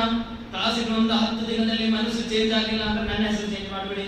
ಕಾರಣ ಕುರಾನ್ ನಾವಲ್ಲ, ಅದು ಕುರಾನ್ ಹೇಳ್ತಾ ಇರೋದು. ಹೇಳೋದು ಬಾಯಿ ಫಾರೂಕ್ ಆದರೂ ಹೇಳ್ತಾ ಇರೋದು ಕುರಾನ್ ಅಲ್ವಾ? ನಾಲಿಗೆ ಮಾತ್ರ ನಂದಾಗಿರುತ್ತೆ. ಆ ಸೌಂಡ್ ಎಲ್ಲವೂ ಕೂಡ ಕುರಾನ್ ಆಗಿರುತ್ತೆ. ಕುರಾನ್ ನಮ್ಮನ್ನು ಚೇಂಜ್ ಮಾಡ್ಲಿಕ್ಕೆ ಇರುವ ಪವರ್ ಇದೆ. ಅದರಿಂದ ಕುರಾನ್ ತಿಂಗಳು, ಸದಕಾದ ತಿಂಗಳು, ಸದಕ ಕೊಡ್ಬೇಕು. ರಂಜಾನ್ 1 ರಿಂದ 30 ದಿನ ಸದಕ ಕೊಡ್ಲೇಬೇಕು. ಅದು 10 ರೂಪಾಯಿ ಆದ್ರೂ ಪರವಾಗಿಲ್ಲ. ಬಯಾನಿಗೆ ಮಸೀದಿಗೆ ಬಂದವರು, ಚಂದಾಗೆ ಬಂದವರು, ಅವ ಏನ್ ಮಾಡ್ತಿದ್ದಾನೆ ಏನು ನೀನು ನೋಡಕ್ ಹೋಗ್ಬಾರ್ದು. ಕೊಡ್ಬೇಕು. 10 ರೂಪಾಯಿ, ಒಂದು 30 ರೂಪಾಯಿ, 300 ರೂಪಾಯಿ ಆದ್ರೂ ಮನೆಯಲ್ಲಿ ಕೊಟ್ಟು ಬಿಡ್ಬೇಕು. ಮಕ್ಕಳ ಹತ್ರ ಕೊಟ್ಟಿರ್ಬೇಕಿದ್ರೆ ನಿಮ್ಗೆ ಐಸ್ ಕ್ರೀಮ್ ತಿನ್ನಲಿಕ್ಕೆ ಅಲ್ಲ, ರಂಜಾನಿನ ಎಲ್ಲಾ ದಿನ ನೀನು ಸಹರಿ ಹೋಗುವಾಗ ಅಥವಾ ಸಹರಿ ಮುಗಿಸಿ ಬರುವಾಗ ಅಥವಾ ಬಸ್ ಸ್ಟ್ಯಾಂಡ್ ಹೋಗಿ ಯಾರಿಗಾದ್ರೂ ಒಬ್ಬರಿಗೆ ಕೊಟ್ಟು ಬಾರ್ತೀರಿ, ಮಗ ನೀನು ಕಲಿಸ್ಕೊಡ್ಬೇಕು. ಆ ಮಗ ಎಷ್ಟು ಚಲೋ ಆಗುತ್ತೆ ಗೊತ್ತಾ? ಕಾರಣ ಸದಕಾದಿಂದ ಕ್ಲಿಯರ್ ಆಗುತ್ತೆ, ಸದಕ ಆಪತ್ತನ್ನು ತಡೆಯುತ್ತೆ, ಅಲ್ಲಾಹನ ಕೋಪದಿಂದ ಕಾಪಾಡುತ್ತೆ, ಎಲ್ಲಾ ರೀತಿಯಾದ ಸಂತೋಷಗಳನ್ನು ಕೊಡುತ್ತೆ. ಅದರಿಂದ ಸದಕಾದ ಬಗ್ಗೆ ಹೇಳುವಾಗ ಟೈಮ್ ಆಯ್ತಿಲ್ಲ ಅಂದ್ರೆ ನಾನು ಹೇಳ್ತಾ ಇದ್ದೆ. ಸದಕಾದ ಬಗ್ಗೆ ಕಾಣಬಹುದು ಹಿರಿಯರಾದ ಮಹಾತ್ಮರು ಏನ್ ಮಾಡ್ತಿದ್ರು ಅಂದ್ರೆ ರಂಜಾನ್ ತಿಂಗಳಲ್ಲಿ ಸದಕ ಜಾಸ್ತಿ ಮಾಡ್ತಿದ್ರು. ಕೆಲವೊಂದು ಸ್ವಹಾಬಿಗಳ, ಕೆಲವೊಂದು ಇಮಾಮ್ಗಳ ಘಟನೆ ನೋಡಬಹುದು. ಅವ್ರು ಯಾರಿಗೆ ಗೊತ್ತಿಲ್ಲದ ಸದಕ ಕೊಡ್ತಿದ್ರು. ಅದು ಹೇಗೆ ಗೊತ್ತಿಲ್ಲದ ಸದಕ ಕೊಡೋದು? ಅಮಾವಾಸ್ಯೆಯ ಟೈಮ್ ಎಲ್ಲ ಕಾಯ್ತಾ ಇದ್ರು. ಆಗ ಬ್ಲಾಕ್ ಶಾಲ್ ಹೀಗೆ ಫುಲ್ ಒದಸಿ ಕಣ್ಣು ಮಾತ್ರ ಕಾಣುವ ರೀತಿಯಲ್ಲಿ ಕೀಸೆಯಲ್ಲಿ ಫುಲ್ ರೊಕ್ಕ ಇಟ್ಟು ಯಾರ್ಯಾರನ್ನು ಕಾಣುತ್ತವ್ರಿಗೆ ಕೊಟ್ಟು ಓಡ್ಬಿಡುದಿಲ್ಲ. ಯಾರು ಕೊಟ್ಟಿದ್ರೆ ನಾನು ಕೊಟ್ಟಿರೋದು, ನಾನು ಅಪ್ಪ ಕೊಟ್ಟಿರೋದು ಅಂತ ಏನ್ ಹೇಳಲ್ಲ, ಕೊಟ್ಟು ಅಲ್ಲಿಂದ ಓಡಿ ಹೋಗ್ತಾ ಇದ್ರಂತೆ.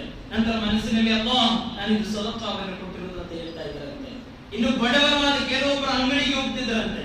ಭಯಂಕರ ಬಡವರ ಅಂಗಡಿ ನಡೆಸ್ತಾ ಇರ್ತಾರೆ, ಟೀ ಮಾಡ್ತಾ ಇದ್ದಾರೆ. ಅವರಿಗೆ ಹೋಗಿ ಹೇಳೋದು ಏನು, ಒಂದು 5 ಟೀ ಕೊಡಿ ಅಂತ ಹೇಳಿ. ರಂಜಾನಲ್ಲಿ ಇಲ್ಲ ಇಲ್ಲ, ರಂಜಾನ್ ಟೀ ಕುಡಿ ಹೋಗುವಾಗ ಅಲ್ಲಿ ಹೋಗಿ ಆ ಅಂಗಡಿಗೆ ಹೋಗಿ ಎಷ್ಟು ರೂಪಾಯಿ ಇದಕ್ಕೆ 200 ರೂಪಾಯಿ, ಇದಕ್ಕೆ 200 ರೂಪಾಯಿ.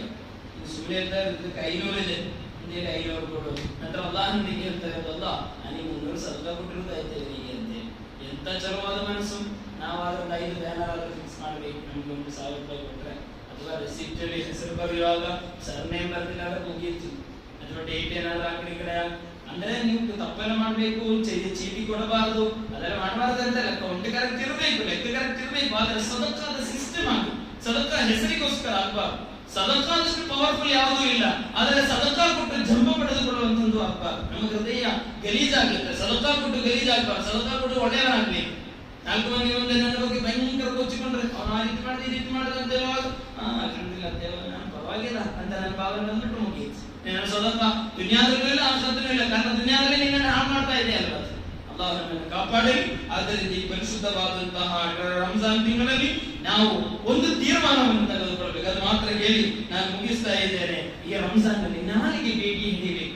ಬಾಯಲ್ಲಿ ಏನು ಹೇಳ್ಬಾರ್ದು, ಕೆಟ್ಟದ್ದು ಹೇಳ್ಬಾರ್ದು, ಕೆಡುಕುಗಳು ಹೇಳ್ಬಾರ್ದು. ಒಂದು ದಿನ ಒಂದು ತೀರ್ಮಾನ ಮಾಡಿ ನೋಡಿ. ನಿಮ್ಮ ಮಗನನ್ನು ಕರೀರಿ, ಮಗನನ್ನು ಹತ್ತಿರ ಕೊಲಿಸಿ, ಹೇಳಿ ಇವತ್ತು ನೀವು ನನ್ನ ಜೊತೆಗೆ ಬರಬೇಕು. ನಾನು ಏನೇನು ಕೆಡುಕು ಹೇಳ್ತೇನೆ ಅದೆಲ್ಲ ನೀವು ಬರಿಬೇಕು. ಬರೆಯಕ್ಕೆ ನೋಡಿ. ಬರೆದಾದ್ಮೇಲೆ ರಾತ್ರಿ ಮಲ್ಲಿಗೆ ತೆಗೆದು ಓದಿ ನೋಡಿ, ಎಪ್ಪೋ ಇದೆಲ್ಲ ನಾನು ಹೇಳಿರೋದ, ಇಂಥ ಓದಿಗಳಲ್ಲಿ ಏನೆಂದು ಸಿಕ್ತು ಅಂತೇಳಿ.